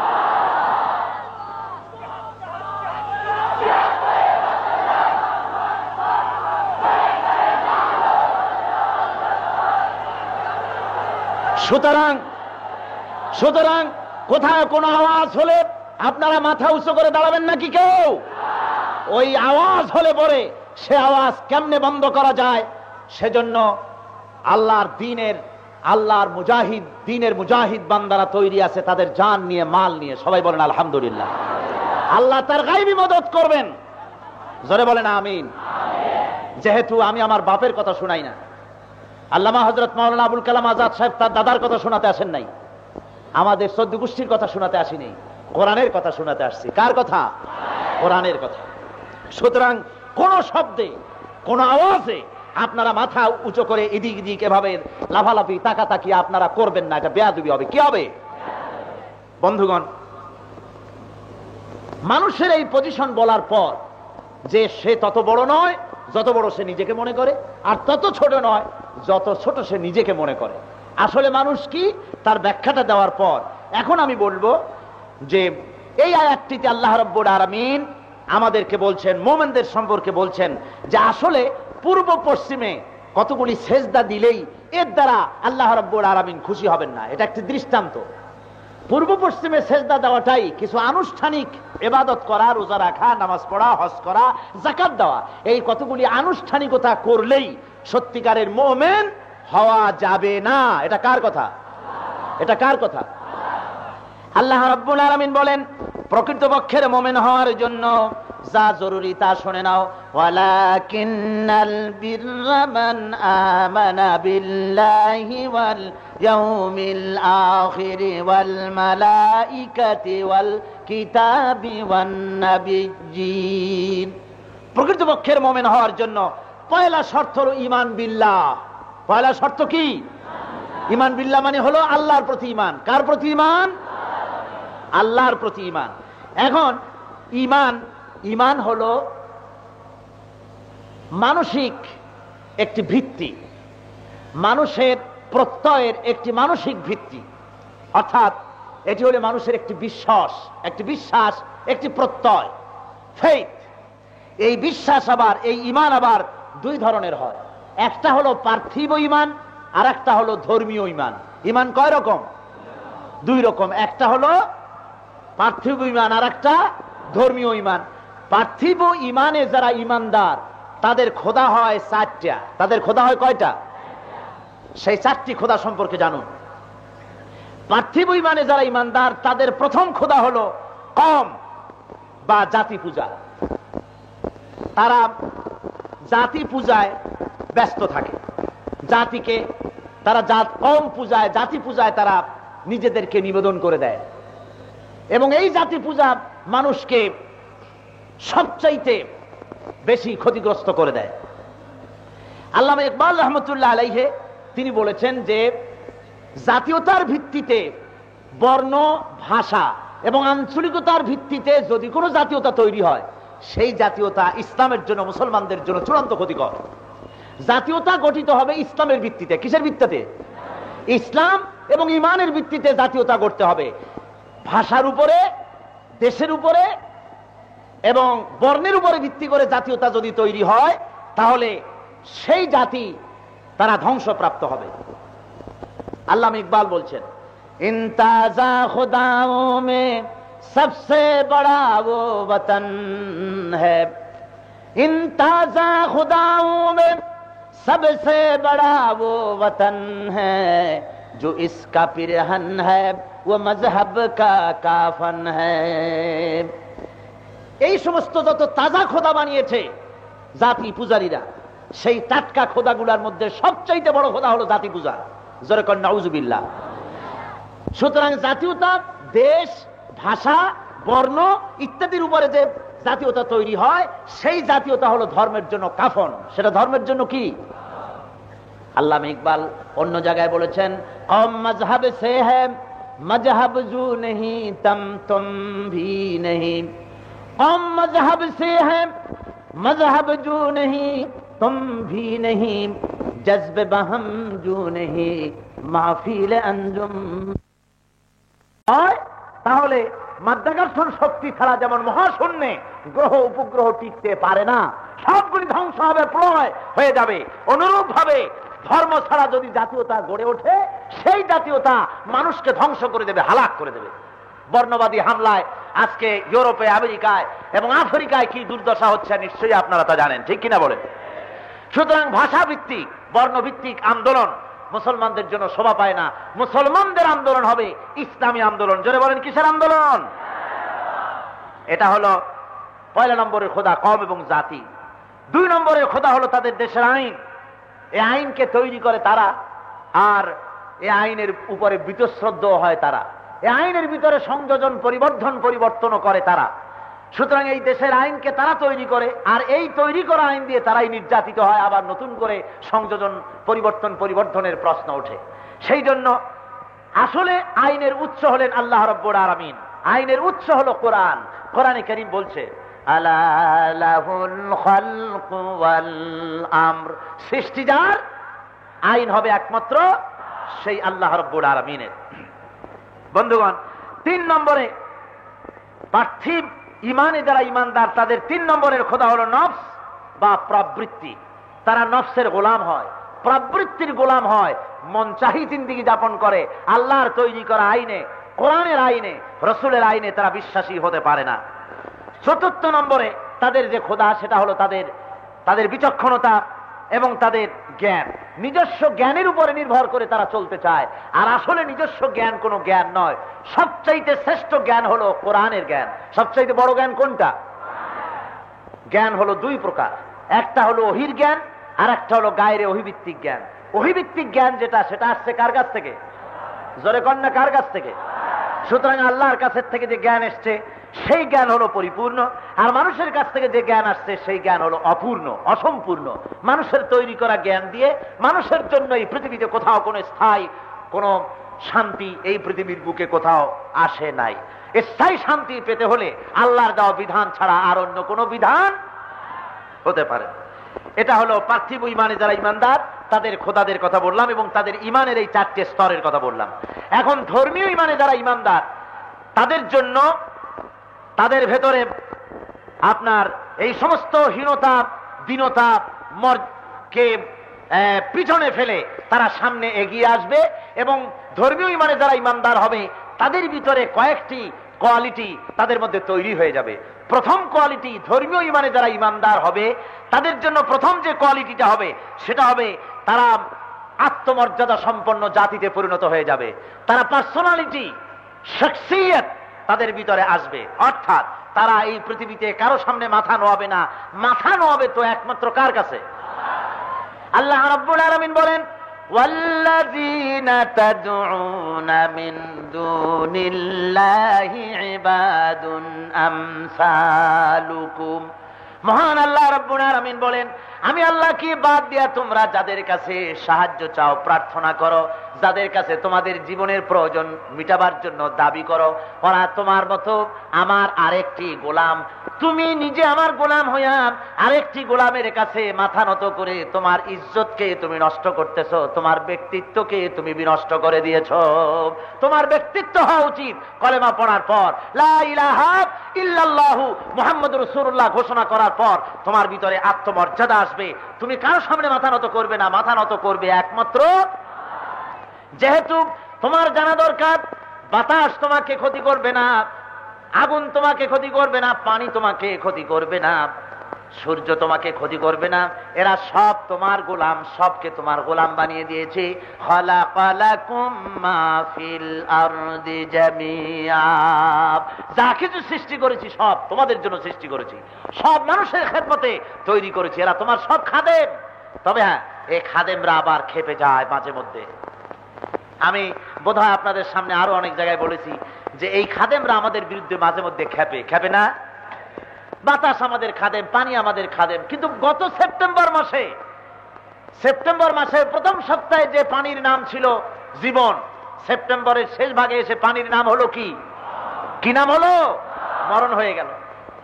যে বাতাসের নাম জীবন, যে বাতাস আমাদেরকে অক্সিজেন সরবরাহ করে, সেই বাতাস, যে বাতাস না হলে বাঁচি না, সেই বাতাস গত মাসে যে প্রলয়ঙ্করী ঝড় হলো, সেই ঝড়ের মানুষ মারা গেল।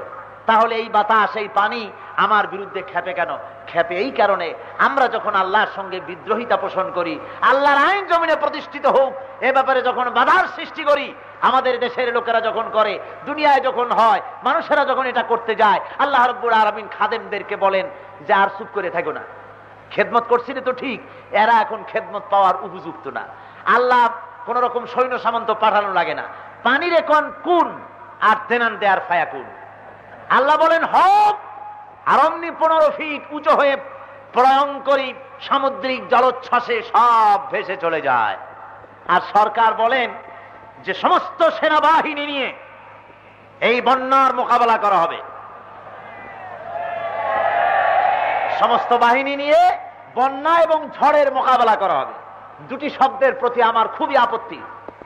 সেনাবাহিনী নিয়ে বন্যার, জলোচ্ছ্বাসের, প্লাবনের, তুফানের মোকাবেলা করা হবে একটি শব্দ। দ্বিতীয় শব্দটি হলো না খেয়ে কাউকে মরতে দেওয়া হবে না। এই দুটি শব্দই অত্যন্ত আপত্তিকর।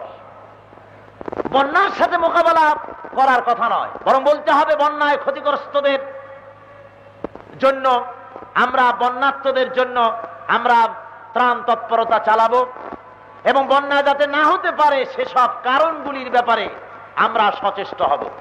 যেসব কারণে বন্যা হয়, মানবীয় কারণ এবং এই পৃথিবীর যে সমস্ত কারণে এগুলি হয়, আমরা সেগুলি বন্ধ করার চেষ্টা করব। আসলে বন্যা যে হয়, আল্লাহ তো গজব দেন, এটা তো ঠিকই, কিন্তু এই বন্যা হওয়ার পেছনে মানুষেরও অনেকগুলি অবদান আছে। মানুষেরা নিজেরাই বন্যাটাকে, আবহাওয়া খারাপ করে দেয়। এই যে এখন কি মাস? বাংলা কি মাস? এমনই বাঙালি আমরা, বুঝলেন? বাংলা ভাষার মহব্বত কত অস্থির, অথচ এটা বাংলা কি মাস অনেকে কইতে পারবে না। বাঙালিদের জন্য এত মহব্বত, ফেব্রুয়ারি মাস আসলে ঢাকা শহরের বড় লোকেরা অন্তত একদিনের জন্য একটি বাঙালি হওয়ার জন্য একেবারে পাগল হয়ে যায়। 21 ফেব্রুয়ারি সকালবেলায় একেবারে সঠিক, পিওর, জেনুইন বাঙালি হওয়ার জন্য রমনা বট মূলে সেখানে যায়। ওখানে গিয়ে 1 প্লেট পান্তা ভাত আর ভাজা ইলিশ মাছ, এই 20 টাকা দিয়া পান্তা ভাত খাইয়া সঠিক বাঙালি হয় ওই দিন, বুঝলেন? কি ইংরেজি খুব ভালো করে জানে, কিন্তু বাংলা জানে না। ওই যে একজন বলছিল, ওই যে আজকের লোকেরা একটু কথা বললেই তার মধ্যে ইংরেজি না কইয়া পারে না, আমি কিন্তু এই সব লাইক করি না। উনি যে একটা বলে ফেললেন তা উনি ঠিক পান না। সুতরাং আমার বন্ধুরা, এ বন্যার কারণ আমরা নিজেরাও, পৃথিবীর আবহাওয়া পরিবর্তনের কারণ আমরা নিজেরাও। আজকে যে পৌষ মাস, আর আমাদের পাতলা জামা গায়ে দিয়ে এসে বক্তৃতা করতে হচ্ছে, এর মধ্যেও ঘেমে যাচ্ছে, শীত নাই। আবহাওয়ার পরিবর্তন এসেছে, মাছ মরতেছে। কারণ কি? কারণ হলো পৃথিবীর লক্ষ লক্ষ টন আবর্জনা নিক্ষিপ্ত হচ্ছে সমুদ্রে। আকাশ পথে যত প্লেন চলছে, এই প্লেনগুলি উঠতে গিয়ে বাতাসের যে ভারসাম্য আছে তা নষ্ট হচ্ছে, এবং স্থায়ীভাবে রকেট পরিচালনা করা, ইথারে বোম বাস্ট করা, নিউক্লিয়ার টেস্ট করা ইত্যাদি পানি এবং বাতাসের ভারসাম্যকে নষ্ট করা হয়েছে। বিমান চলাচল করে প্রতি বছর লক্ষ লক্ষ টন ব্যবহার করা তোয়ালে এবং বিভিন্ন রকমের যন্ত্রপাতি বিমান থেকে ফেলে দেওয়া হয়, এগুলি সমুদ্রে নিক্ষেপ করা হচ্ছে।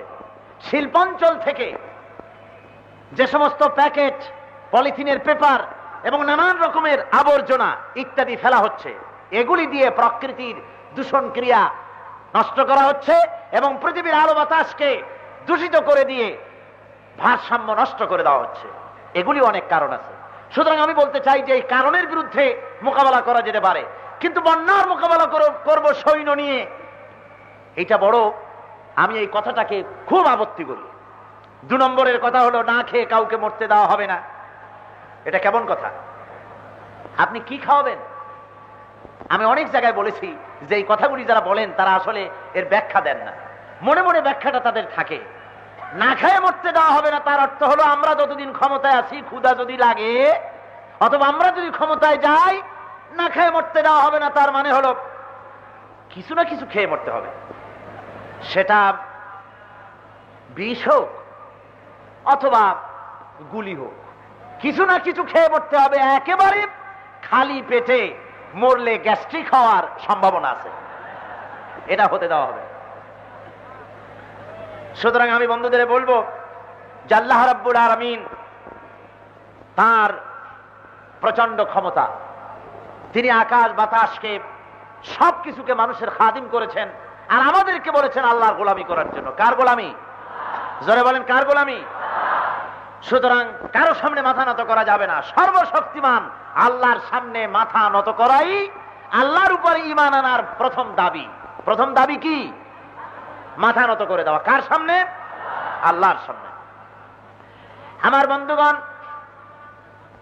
এরপরে ধর্মীয় ঈমানের আরেকটি গুণ হলো সেই ব্যক্তি, যে ব্যক্তি ধর্মের প্রতি ঈমান আনবে, আল্লাহর প্রতি ঈমান আনবে, ঈমান বিল্লাহ যার হয়ে যাবে, তার 2 নম্বরের যে একটি কোয়ালিটি তৈরি হবে সেটা হবে সে অত্যন্ত নিরহংকার ব্যক্তি হবে, বিনয়ী হবে।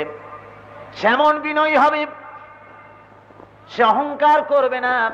যেহেতু আল্লাহ রাব্বুল আলামিন কোরআনে কারীমের মধ্যে বলে দিয়েছেন, ওয়ালা তামশি ফিল আরদি মারহান ইন্নাকা লান তাখরিকাল আরদা ওয়া লান তাবলুগাল জিবালা তুলা। মহান আল্লাহ রাব্বুল আলামিন বলেন, জমিনের উপরে অহংকারের পদবরে জমিনের উপর থেকে হেঁটো না, অহংকার করো না। তুমি অহংকার করে আমার জমিনটাকে ফাটাই দিতে পারবে না, আর অহংকার করে পাহাড়ের উচ্চতাও ছাড়াই যেতে পারবে না। কি বলেন? খুব তো অহংকার, গায়ে শক্তির অহংকার। এই শক্তি দিয়ে জোরে মারুন না লাথি একটা মাটির উপরে, আপনার লাথিতে মাটি ফাড়বে।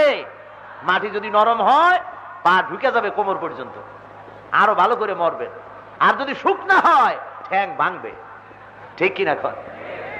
অহংকার করে জমিনও ফাটাতে পারবেন না, আল্লাহ দিয়া পাহাড়ের উচ্চতাও ছাড়িয়ে যেতে পারবেন না। তো অহংকারটা কিসের? কিসের মাতবাড়ি? মহান আল্লাহ রাব্বুল আলামিন বলছেন অহংকার করা যাবে না। ঈমান বিল্লাহ আসার পরে এই কথা, ধর্মীয় ঈমানের একটি গুণ হলো এই, কোন অহংকার সে করবে না। আল্লাহ রাব্বুল আলামিন বলছেন, وَلَهُ أَسْلَمَ مَنْ فِي السَّمَاوَاتِ وَالْأَرْضِ طَوْعًا وَكَرْهًا। আকাশে জমিনে যা কিছু আছে, আসলামা, আমার সামনে সারেন্ডার করেছে, মাথা নিচু করেছে। তোমরা মাথা নিচু করে দাও। আল্লাহ হলেন শক্তিধর। আল্লাহ কি? আসতে কইলেন কেন? আল্লাহ কি? আর আমরা কি? দুর্বল। আমরা কি? দুর্বল। দুর্বল বাঁচার একটাই পথ, মহান শক্তিমানের সামনে বিনা শর্তে সারেন্ডার্ড হয়ে যাওয়া, বিনা শর্তে মাথা নিচু করে দেওয়া, এটাই বাঁচার একমাত্র পথ। দেখেন না, আমাদের পিতা, আমাদের জাতির পিতা কে? মনে নাই আপনাদের? জোরে কন্যা জাতির পিতাকে? আমাদের জাতির পিতা ইব্রাহিম আলাইহিস সালাম কি আল্লাহ রাব্বুল আলামিন অর্ডার করলেন, বললেন আসলিম, সারেন্ডার করো, আত্মসমর্পণ করো।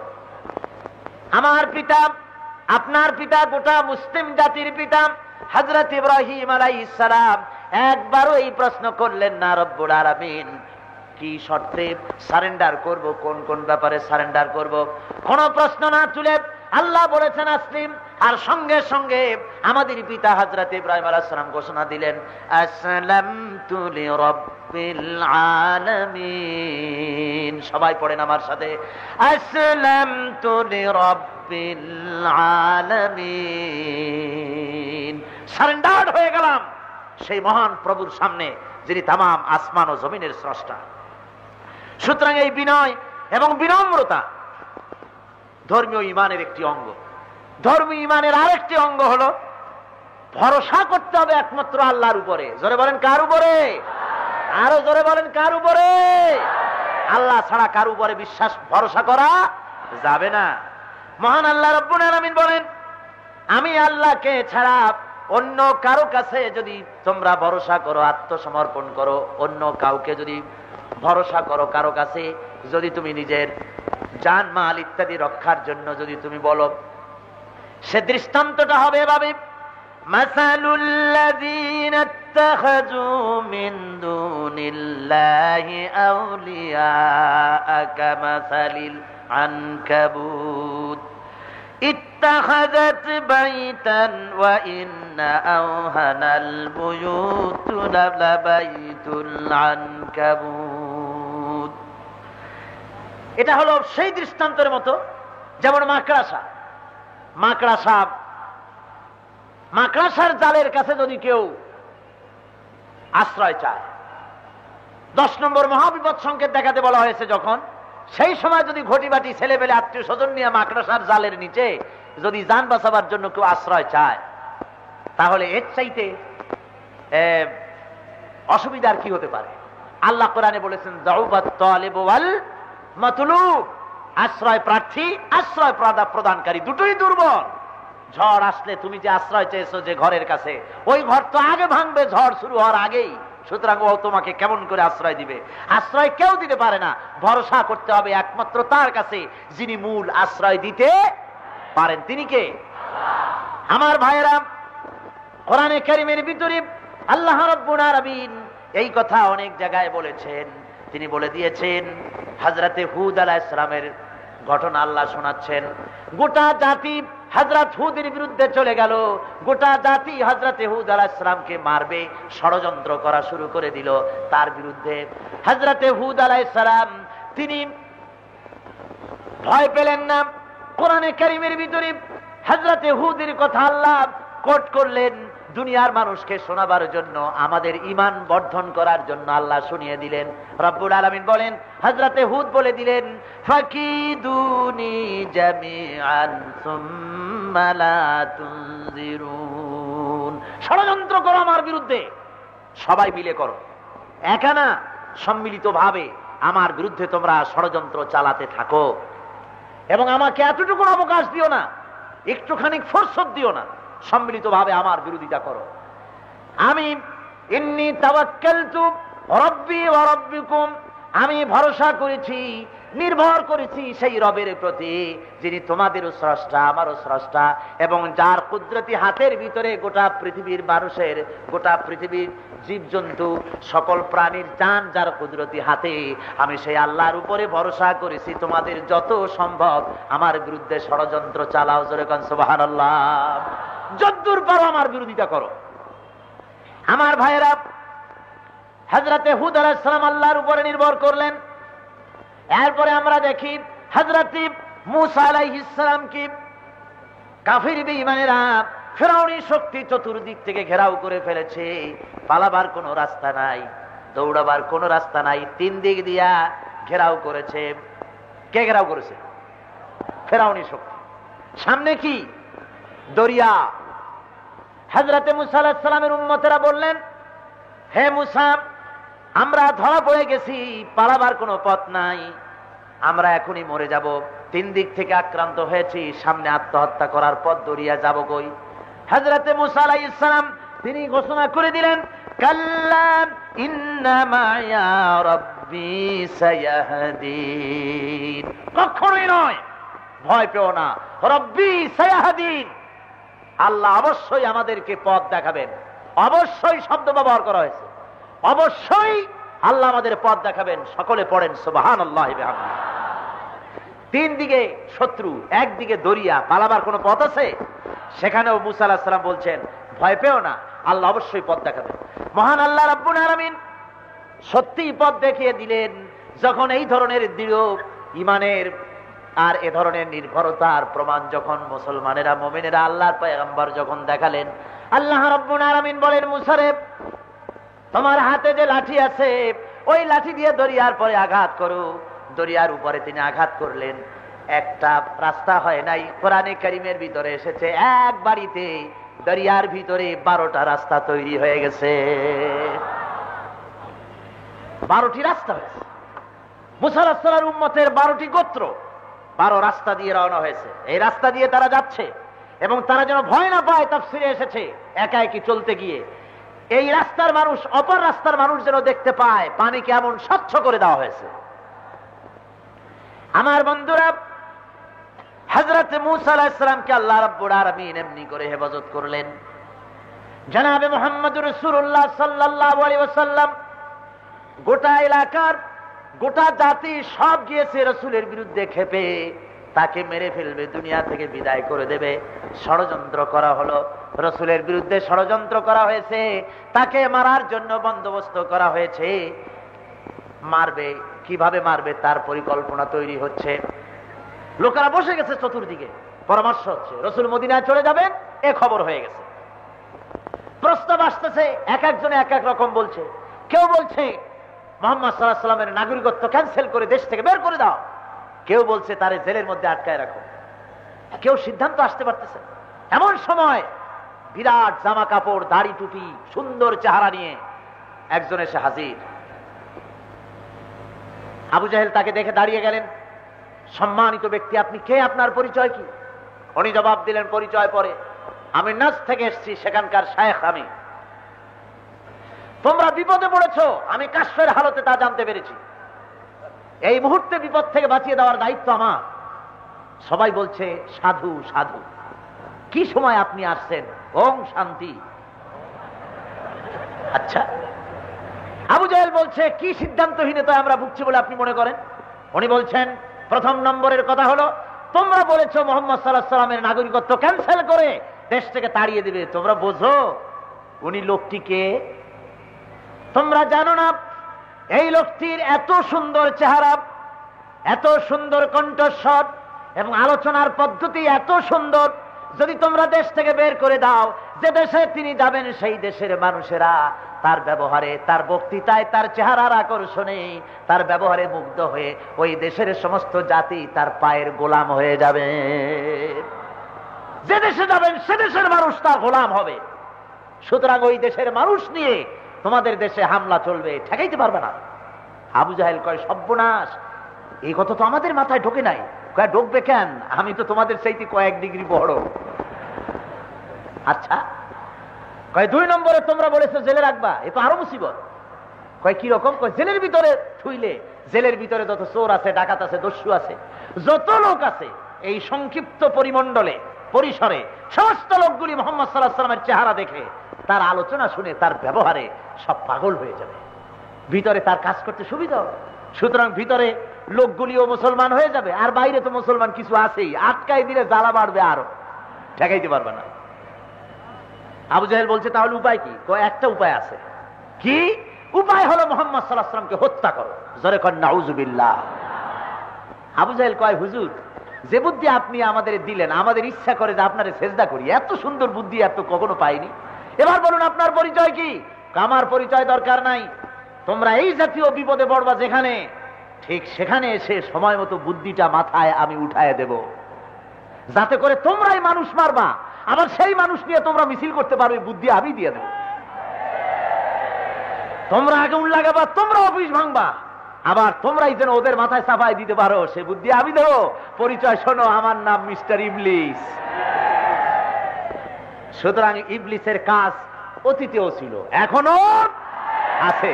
তবে ইবলিসের কাজ ইন্না কাইদা শায়তানে কানা দাঈফা। আল্লাহ বলেছেন শয়তানের চক্রান্ত আসলে দুর্বল। আসলে কি? যত বড় মশাল মিছিল হোক, যত বড় মিছিল হোক, আর যাই হোক না কেন, আল্লাহ বলেন ইন্না কাইদা শায়তানে কানা দাঈফা। শয়তানের চক্রান্ত আসলেই দুর্বল।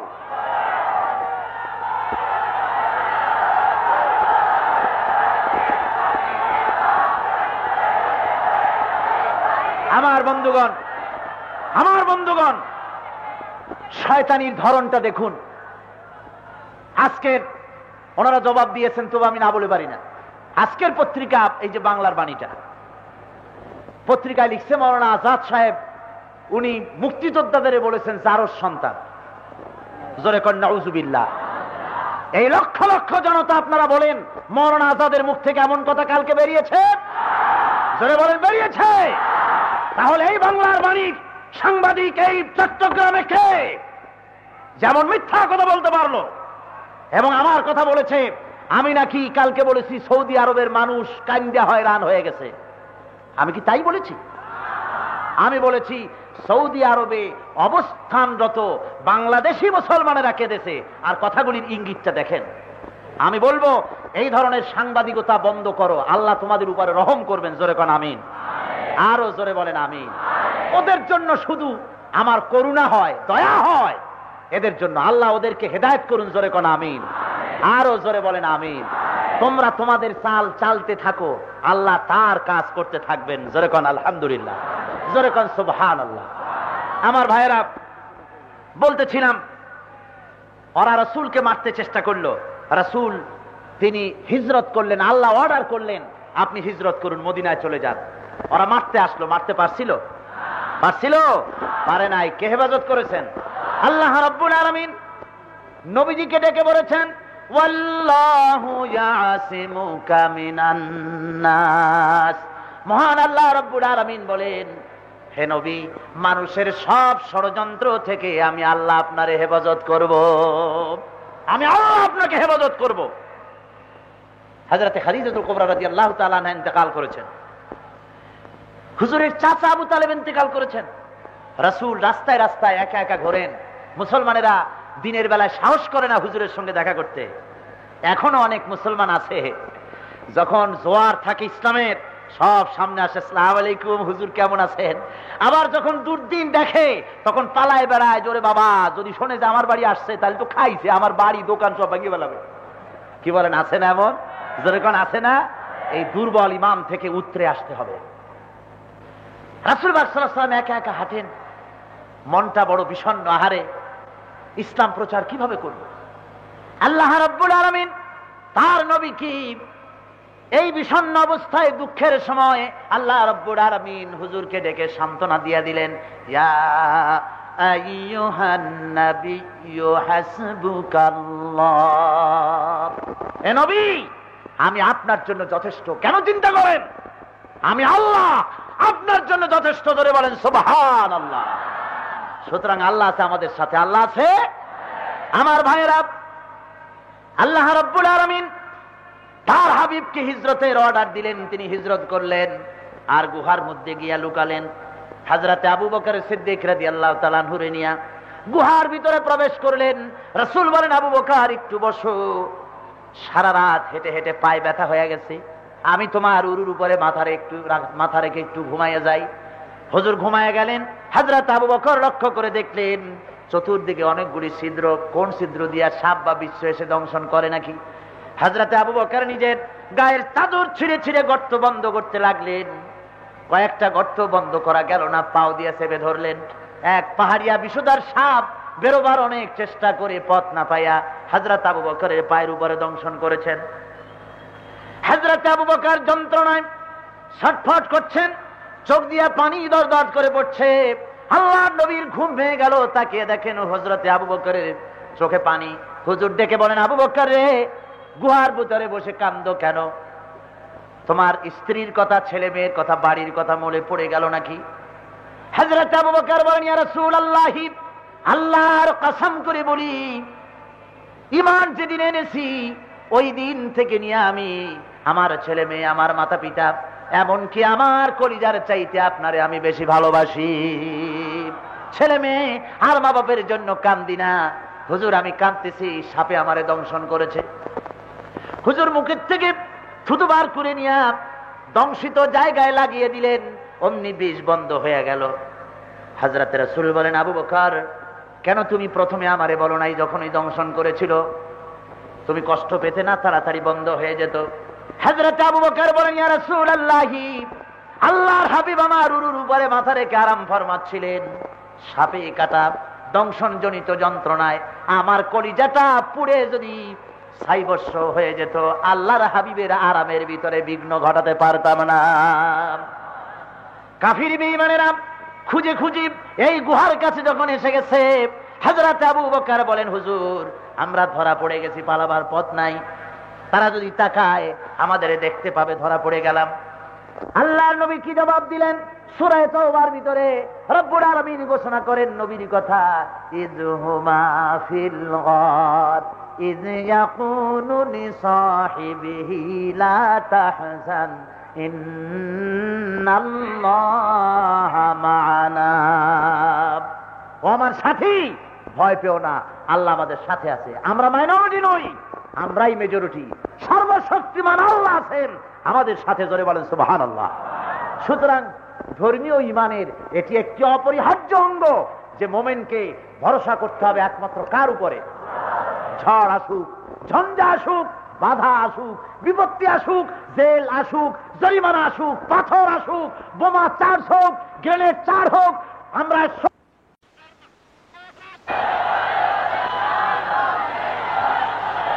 আমার বন্ধুগণ, আল্লাহর উপরে নির্ভরতা এটি অন্যতম কোয়ালিটি। এরপরে আল্লাহ রাব্বুল আলামিনের এই ধর্মীয় ঈমানের আরেকটি অপরিহার্য গুণ যেটা তৈরি হয়ে যায় মুমিনের হওয়া উচিত, সেটা হলো নৈতিক সংশোধন, চারিত্রিক উন্নতি, আত্মার পবিত্রতা এবং কর্মে পরিশুদ্ধি তার গ্রহণ করতে হয় মুমিন ব্যক্তি। যেহেতু সে ঈমানদার, তার পারস্পরিক লেনদেন হবে অত্যন্ত সুন্দরভাবে, আইনের প্রতি শ্রদ্ধাবোধ তার ভিতরে বাড়বে, সে ওজনে কম দিবে না মুমিন ব্যক্তি। এই জন্য আল্লাহ বলছেন যে লাইসাল বিররা আন তুওয়াল্লু ওয়ুজুহাকুম কিবালাল মাশরিক ওয়াল মাগরিব, পূর্ব পশ্চিমে সেজদা দিলেই কিন্তু নেককার আর পুণ্যবান হওয়া যায় না। নেককার পুণ্যবান হওয়ার জন্য আপনি নামাজও পড়বেন, আবার এদিকে ওজনেও কম দেবেন, খাদ্যও ভেজাল দেবেন, এটা মুমিন হওয়ার লক্ষণ না। দেখেন না ভেজালের কায়দাটা কি? হ্যাঁ, সরিষার তেলের মধ্যে সোয়াবিন বা বাদাম তেল মিশাইয়া তারপরে এই 3 to 9 রাখা এরপরে যায় নামাজ পড়তে। নামাজ শুরু করে দিল, আল্লাহু আকবার, আলহামদুলিল্লাহি রাব্বিল আলামিন, আর রহমানির রহিম, মালিক ইয়াউমিদ্দিন। মনে পড়ে গেল যে তেল যে ঘি যে এনে রেখেছি, ওই ঘিয়ের মধ্যে যে ভেজাল দিতে হবে সে কথা তো ওই সেলসম্যানকে বলা হয়নি। ও যদি খাঁটি ঘি বেশি বেলায় তাহলে তো আমার লাভ ভালো হবে না। সুতরাং দিল নামাজ ছাড়িয়া, ডাকে বললো, বসিরউদ্দিন শোন, ওই যে খাঁটি ঘিয়ের টিনটা আনছি, অর্ধেক নামাইয়া থুইয়া বাকি অর্ধেক ডালডা দিয়া ঘুটিয়া বাটার অয়েল মিশাইয়া তারপরে কবি যে একেবারে আল্লাহর কসম পিওর পাবনাইয়া ঘি। এরপরে বলে দিয়ে বুঝাই দিয়ে আল্লাহু আকবার, ইয়াকা না'বুদু ওয়া ইয়াকা নাস্তাঈন ইহদিনাস সিরাতাল মুস্তাকিম। দিল একটা সেজদা। কোন এই ঈমানের কোনো দাম আছে? জোরে বলেন, কোনো মূল্য আছে? নাই। যেহেতু নৈতিকতার সংশোধন তার হয়নি, ঈমানদার ব্যক্তি ওজনে কম দেবে না, খাদ্যে ভেজাল দিবে না, জমিনের আইল ঠেলবে না, প্রতিবেশীর হক নষ্ট করবে না, শয়তানি বদমাশি করবে না, সে পরিপূর্ণ মুমিন হয়ে যাবে। যেহেতু তার চিন্তা আসবে আমি যেখানেই যাই সেখানে আল্লাহ আমাকে দেখছেন। ঠিক কিনা কোন? মহান আল্লাহ রাব্বুল আলামিন বলেন, ওয়ালিল্লাহিল মাশরিকু ওয়াল মাগরিবু ফাআইনামা তুওয়াল্লু ফাসাম্মা ওয়াজহুল্লাহ। পূর্ব পশ্চিমের মালিক হলেন আল্লাহ, অর্থাৎ সকল দিকের মালিক আল্লাহ। ফাআইনামা তুওয়াল্লু ফাসাম্মা ওয়াজহুল্লাহ, যেদিকে তুমি মুখ ফিরাও, যেদিকেই যাও সেদিকেই আল্লাহ। আল্লাহ ছাড়া কোনো জায়গা নাই, সব জায়গায় আল্লাহ আছে। কি বলেন? আপনাদের চট্টগ্রামে এমন কোন জায়গা আছে নাকি যেখানে বসে পাপ করা যাবে অথচ আল্লাহ ঠিক পাবে না? আছে নাকি? কোন পাহাড়ি এলাকা, বান্দরবান, তারপরে এই কি বলে কাপ্তাই, চন্দ্রঘোনা, অনেক পাহাড় আছে, গিরিপথ আছে, এই সব জায়গায় কোনো জায়গায় একটু আকাম করে সারা যাবে না? সারা পৃথিবীতে এমন কোন জায়গা আছে নাকি? নাই। আল্লাহ সব জায়গার খবর রাখেন এবং সব জায়গা তিনি দেখেন। সুতরাং এই নৈতিকতার গুণ তার ভিতরে তৈরি হয়ে যাবে। এটা হলো ধর্মীয় ইমানের অপরিহার্য গুণ, এটা হতে হবে। আরেকটি গুণ ধর্মীয় ইমানে তৈরি হয় এবং হতে হবে, সেটা হলো সাহসিকতা। ইমানদার হবে সাহসী। ইমানদার কি হবে? সে মৃত্যুর ভয় পাবে না। মৃত্যুর ভয় পাবে নাকি? আর মিয়া মৃত্যু তো হবেই। দুনিয়া যখন আসছি খাম খুঁটি জড়াই ধরে আর বাঁচে থাকতে পারবো নাকি? না, মরা লাগবেই, মরতেই হবে। এবং এই মৃত্যুর থেকে কেউ রেহাই পাবে না। আল্লাহ রাব্বুল আলামিন বলেন, قل إن الموت الذي تفرون منه فإنه ملاقيكم। যে মৃত্যু থেকে তুমি পালাও, যে মৃত্যু থেকে তুমি পালিয়ে বেড়াতে চাও, এ মৃত্যু তোমাকে স্পর্শ করবে একদিন। এ মৌতের হাত থেকে তুমি কোন রকম রেহাই পাবে না।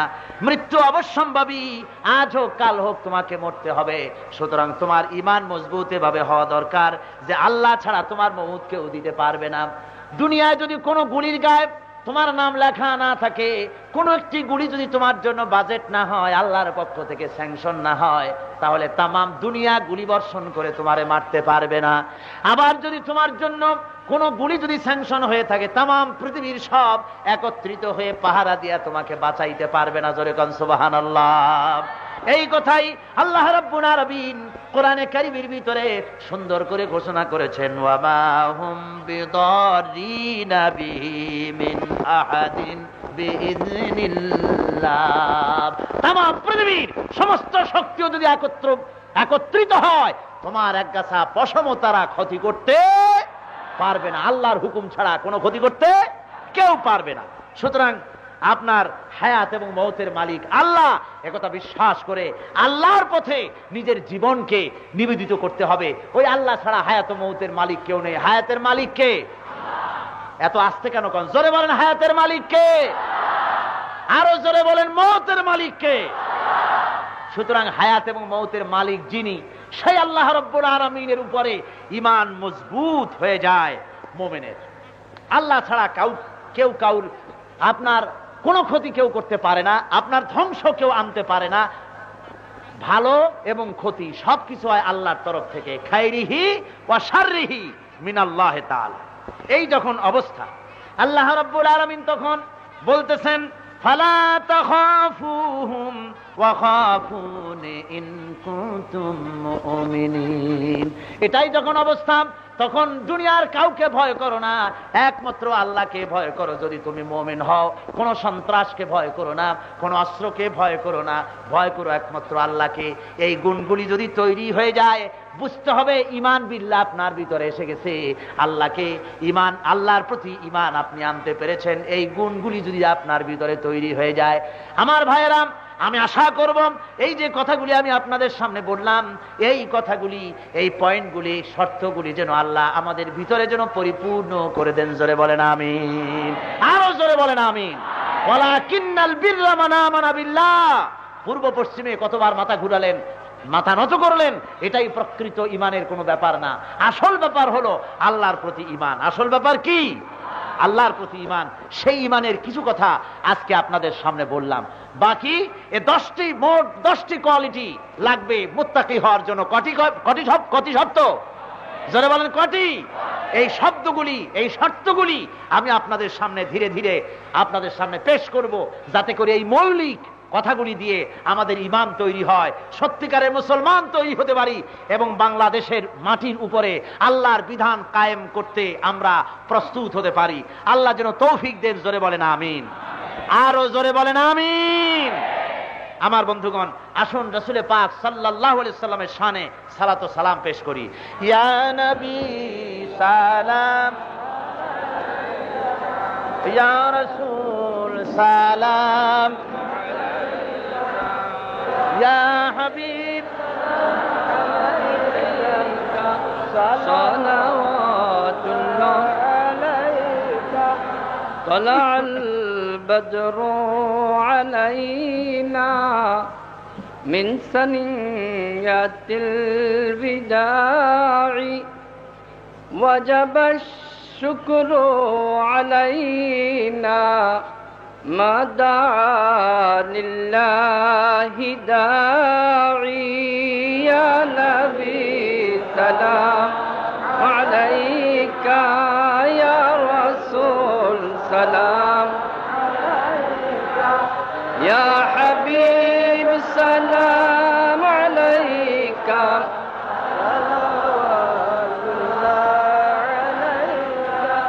आप सुल्तान मदीना मोहब्बत वही सकीना नूर से मामूर सीना मशक से बेहतर पसीना या नबी या रसूल सलाम अलैका या हबीब सलाम अलैका सलावतुल्लाह अलैका तुम्हारी नूरेर आलोके जागरण एलो भूलुके गहिया उठिल बुलबुल हासिल कुसुम पुलके या नबी या रसूल सलाम अलैका या हबीब सलाम अलैका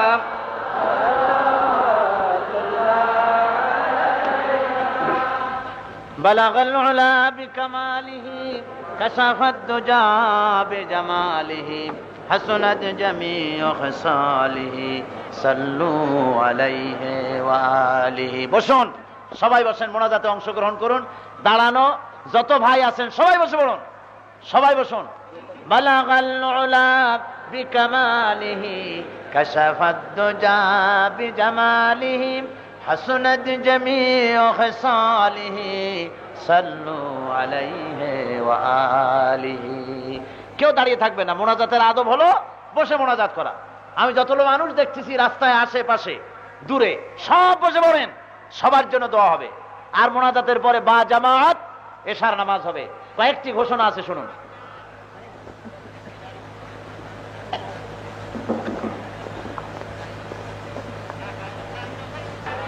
সুতরাং তারা একটা লাশ চায় যে লাশটা নিয়ে মিছিল করা যায় সে লাশ তারা তৈরি করেছে এবং আগামীকালকের পত্রিকায় তারা বড় রকমের হেডিং লাগায়া এই দায়িত্ব চাপায় দেবে ইসলামী সমাজ কল্যাণ পরিষদের মাথার উপরে আল্লাহ রাব্বুল আলামিন আহকামুল হাকিমিন বিচারের দায়িত্ব সমস্ত ভার আমরা তার কাছে অর্পণ করলাম এবং তারা যে ইসলামের সাথে বিরোধিতা করতেছে এই ইসলাম বিরোধী শক্তিকে আল্লাহর হাওয়ালা করে দিলাম আল্লাহ রাব্বুল আলামিন মোকাবেলা করবেন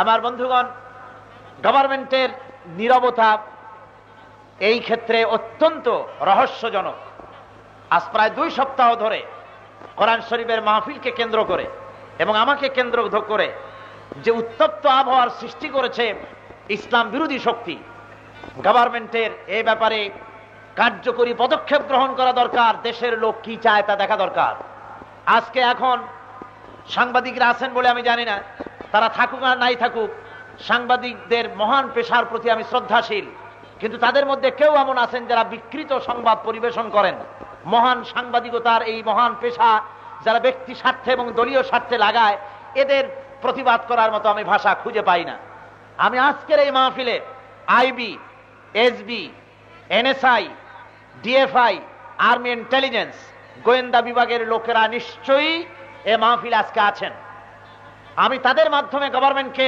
বলতে চাই গোয়েন্দা বিভাগের সম্মানিত ভাইয়েরা আপনারা আমাদের কথা গভর্নমেন্টকে জানান গভর্নমেন্ট তার কোনো মন্ত্রী অথবা সুপ্রিম কোর্টের কোনো প্রধান বিচারপতি এই মাহফিলে পাঠিয়ে দেখুক চিটাগংয়ে পাঠিয়ে দেখুক কোরআনের বিপক্ষে তাফসিরের বিপক্ষে কয়টা আর তাফসির শোনার জন্য কয় লক্ষ চোখ দিয়ে তারা দেখে যাক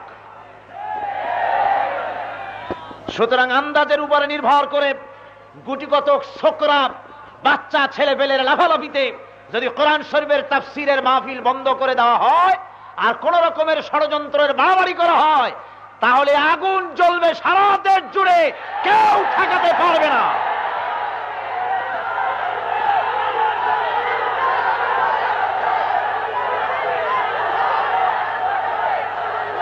আমার ভাইয়েরা, আমার বন্ধুগণ, সবচাইতে বড় কথা আমাদের ধৈর্য ধরতে হবে। কি করতে হবে?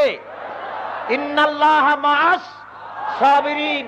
আল্লাহ রাব্বুল আলামিন ধৈর্যধারীদের সাথে থাকেন। বিচারের ভার আপনারা যদি নেন তা আল্লাহ কোনো বিচার করবেন না। বিচারের ভার কার হাতে দিবেন? আল্লাহর হাতে। আর আপনারা ধৈর্যের সাথে চলাফেরা করবেন। কোন সময় একা একা আসবেন না, দলবদ্ধ হয়ে মিছিল করে করে স্লোগান দিতে দিতে আসবেন। সব স্লোগান হবে পজিটিভ স্লোগান। স্লোগান দিবেন নারায়ে তাকবীর, আল্লাহু আকবার, ইসলাম ছাড়া অন্য কিছু মানি না, বিপ্লব বিপ্লব, ইসলামী বিপ্লব, আল কোরআনের আলো, বাস এই স্লোগান দিতে দিতে মাঠে আসবেন। আর যাওয়ার সময় দলবদ্ধ হয়ে স্লোগান দিতে দিতে আপনারা যাবেন। যে মুসলমানের দাড়ি কামানো হয়েছে, মৌলানা বললেন আমার কলিজায় আঘাত লেগেছে। এটা দাড়িতে হাত দেয় নাই, রাসূল পাক সাল্লাল্লাহু আলাইহি ওয়াসাল্লামের গায়ে হাত দিয়েছে। সুতরাং এই বেয়াদবি আল্লাহ সহ্য করবেন না। আমার মনে হয় কোন মুসলমানের সন্তান এমন দুঃসাহস পোষণ করতে পারে না। জোরে বলেন, পারে? কোন মুসলমান পারে? সুতরাং কারা করতেছে বুঝতে হবে। আমি আপনাদেরকে অত্যন্ত ধৈর্যের সাথে মাহফিলে আপনারা যাতায়াত করবেন, দলবদ্ধ হয়ে স্লোগান দিয়ে আসবেন, মিছিল করে আসবেন, মিছিল করে যাবেন। আর আপনারা আল্লাহর এবং আল্লাহ রসুলের উপরে মহব্বত রেখে এই মাহফিলে সব শরীক হবেন। একজনে আরো 3 জন দাওয়াত দিবেন, আরো 10 জন দাওয়াত দিবেন। আপনার দাওয়াতে আর একটি লোক যদি বেশি আসে আর কোরআনের তাফসীর শুনে তার যদি চরিত্র ভালো হয়ে যায়, দিনদার হয়, ইমানদার হয়, নামাজি হয়, পরহেজগার হয়, সুদ ছেড়ে দেয়, ঘুষ ছেড়ে দেয়, মদ ছেড়ে দেয়, তাহলে কিয়ামত পর্যন্ত কবরে বসে বসে সদকায়ে জারিয়ার সওয়াব আপনি পাবেন। জোরে বলেন আলহামদুলিল্লাহ। আর যদি কেউ বাধা দেয়, তাহলে কোরআন থেকে মাহরুম করার কারণে, বাধা দেওয়ার কারণে তার মউত হবে জিল্লাতির মউত, এবং জাহান্নাম হবে তার পাওনা। পাওনা হবে কি?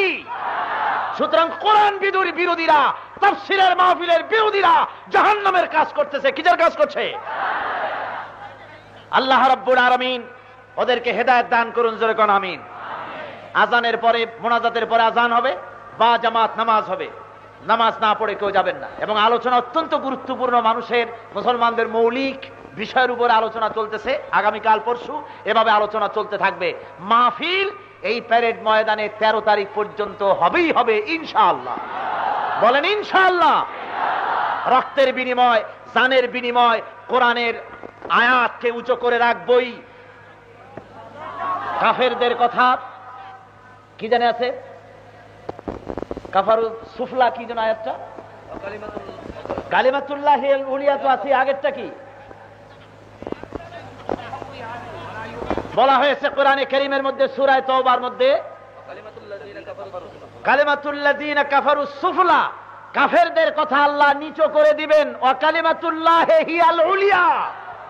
আর আল্লাহর কালাম, আল্লাহর কথা সর্বোচ্চ থাকবে। কোরআনের তাফসীর বাংলাদেশে এমন কোন বাপের সন্তান, এমন কোন মায়ের হালাল জাদা সন্তান জন্মায় নাই তাফসীর বন্ধ করে দিতে পারে।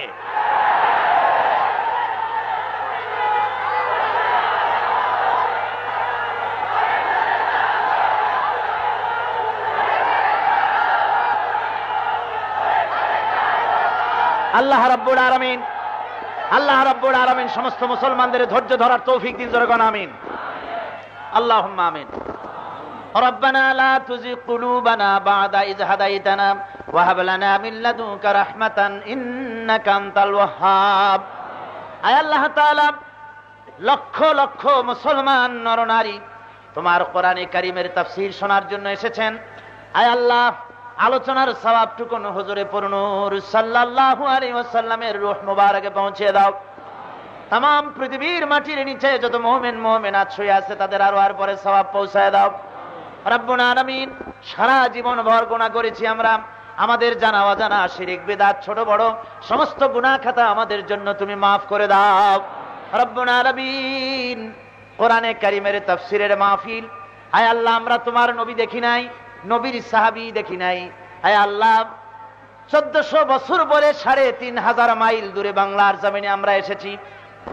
তোমার কোরআনের কথা, তোমার কোরআনের আওয়াজ যাতে বুলন্দ না হতে পারে, সেজন্য কোরআন বিরোধীরা, ইসলাম বিরোধীরা, ইসলামের দুশমনেরা কোরআন বন্ধ করে দিতে চায়। আয় আল্লাহ তুমি জব্বার, আয় আল্লাহ তুমি কাহার। রব্বুল আলামিন, তোমার জব্বার ও কাহার নামের আশ্রয় চাই আল্লাহ।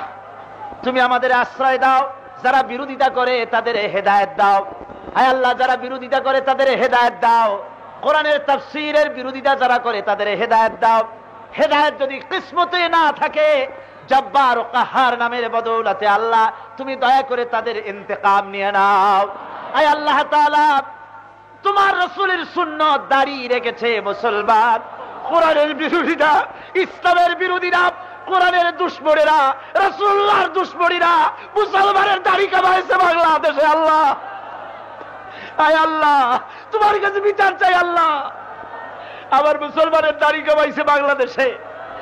আয় আল্লাহ, 10 কোটি মুসলমানের দেশে মুসলমানের দাড়ি কামাইছে, আরো তা চট্টগ্রামের বুকে। আল্লাহ, তোমার হাবিবের কানে খবর পৌঁছায় দাও আল্লাহ। আয় আল্লাহ, 70 বছরের বুড়া মানুষকে গাড়ি থেকে নামায় টর্চার করেছে।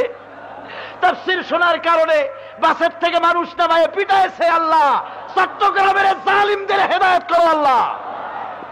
কোরআনের বিরুদ্ধে যারা মিছিল করে, যারা হরতাল করে, ধর্মঘট করে, আয় আল্লাহ তোমারই কাছে বিচার চাই। রব্বুল আলামিন, চিটাগংয়ের তাফসীরের মাহফিলের উপরে সারা বাংলাদেশ তাকায় থাকে। চট্টগ্রামের মুসলমানেরা ঈদের মতো মনে করে এই 5টা দিন লক্ষ লক্ষ মানুষের ঢল নেমে যায়, না খাবারের দিকে তাকায়, না বিশ্রামের দিকে তাকায়। আর তাফসীরের মাহফিল যারা করেন, কালো হয়ে যায় একটা মানুষ খাটতে খাটতে। আল্লাহ, তোমার কোরআনের ইজ্জত বাংলাদেশে তুমি টিকায় রাখো আল্লাহ। আল্লাহ, সারা বাংলাদেশ জুড়ে চক্রান্ত চলছে কোরআনের বিরুদ্ধে। আমার বিরুদ্ধে সরাসরি করছে, কিন্তু আসলে তো কোরআনের বিরুদ্ধে। আল্লাহ, তুমি তো জানো কোরআনের বিরুদ্ধে ষড়যন্ত্র হচ্ছে, ইসলামের বিরুদ্ধে ষড়যন্ত্র হচ্ছে। আল্লাহ, আয় আল্লাহ, এই ষড়যন্ত্রের ব্যাপারে আমরা তোমার কাছে আশ্রয় চাই। সিতরুল আরশে মাসবুলুন আলাইনা ওয়া আইনুল্লাহি নাযিরাতুন ইলাইনা বিহাউলিল্লাহি লা ইয়াকদিরু আলাইনা। আল্লাহুম্মা আকফিনা বিমা শি'তা। আল্লাহুম্মা ইন্না নাজআলুকা ফি নুহুরিহিম ওয়া নাউযু বিকা মিন শুরুরিহিম। রব্বুল আলামিন, লক্ষ লক্ষ মানুষ মাহফিলে আসে আর যায়, সকলের নিরাপত্তার দায়িত্ব তুমি গ্রহণ করো আল্লাহ। সকলকে তুমি বুক ভরা ঈমান দাও, বুক ভরা সাহস দাও, মাহফিলে যাতায়াতের তৌফিক দাও। 13 তারিখ পর্যন্ত এই মাহফিল তোমার কুদরতি নিজাম দিয়ে তুমি কামিয়াব করে দাও। রব্বুল আলামিন, তুমি মেহেরবানি করে আমাদের মতো এই গরিব, দুর্বল, ইমানদার মুসলমানগুলিকে ইসলামী আন্দোলনের মুজাহিদ বানায় দাও আল্লাহ। রব্বানা তাকাব্বাল মিন্না ইন্নাকা আনতাস সামিউল আলিম ওয়া তুব আলাইনা ইন্নাকা আনতাত তাওয়াবুর রহিম। সুবহান রাব্বিকা রাব্বিল ইজ্জাতি আম্মা ইয়াসিফুন ওয়া সালামুন আলাল মুরসালিন ওয়ালহামদুলিল্লাহি রাব্বিল আলামিন। ওয়া জাআল আখিরা কালিমাতিনা ইনদাল মাউত লা ইলাহা ইল্লাল্লাহু মুহাম্মাদুর রাসূলুল্লাহ। আসসালামু আলাইকুম ওয়া রাহমাতুল্লাহ।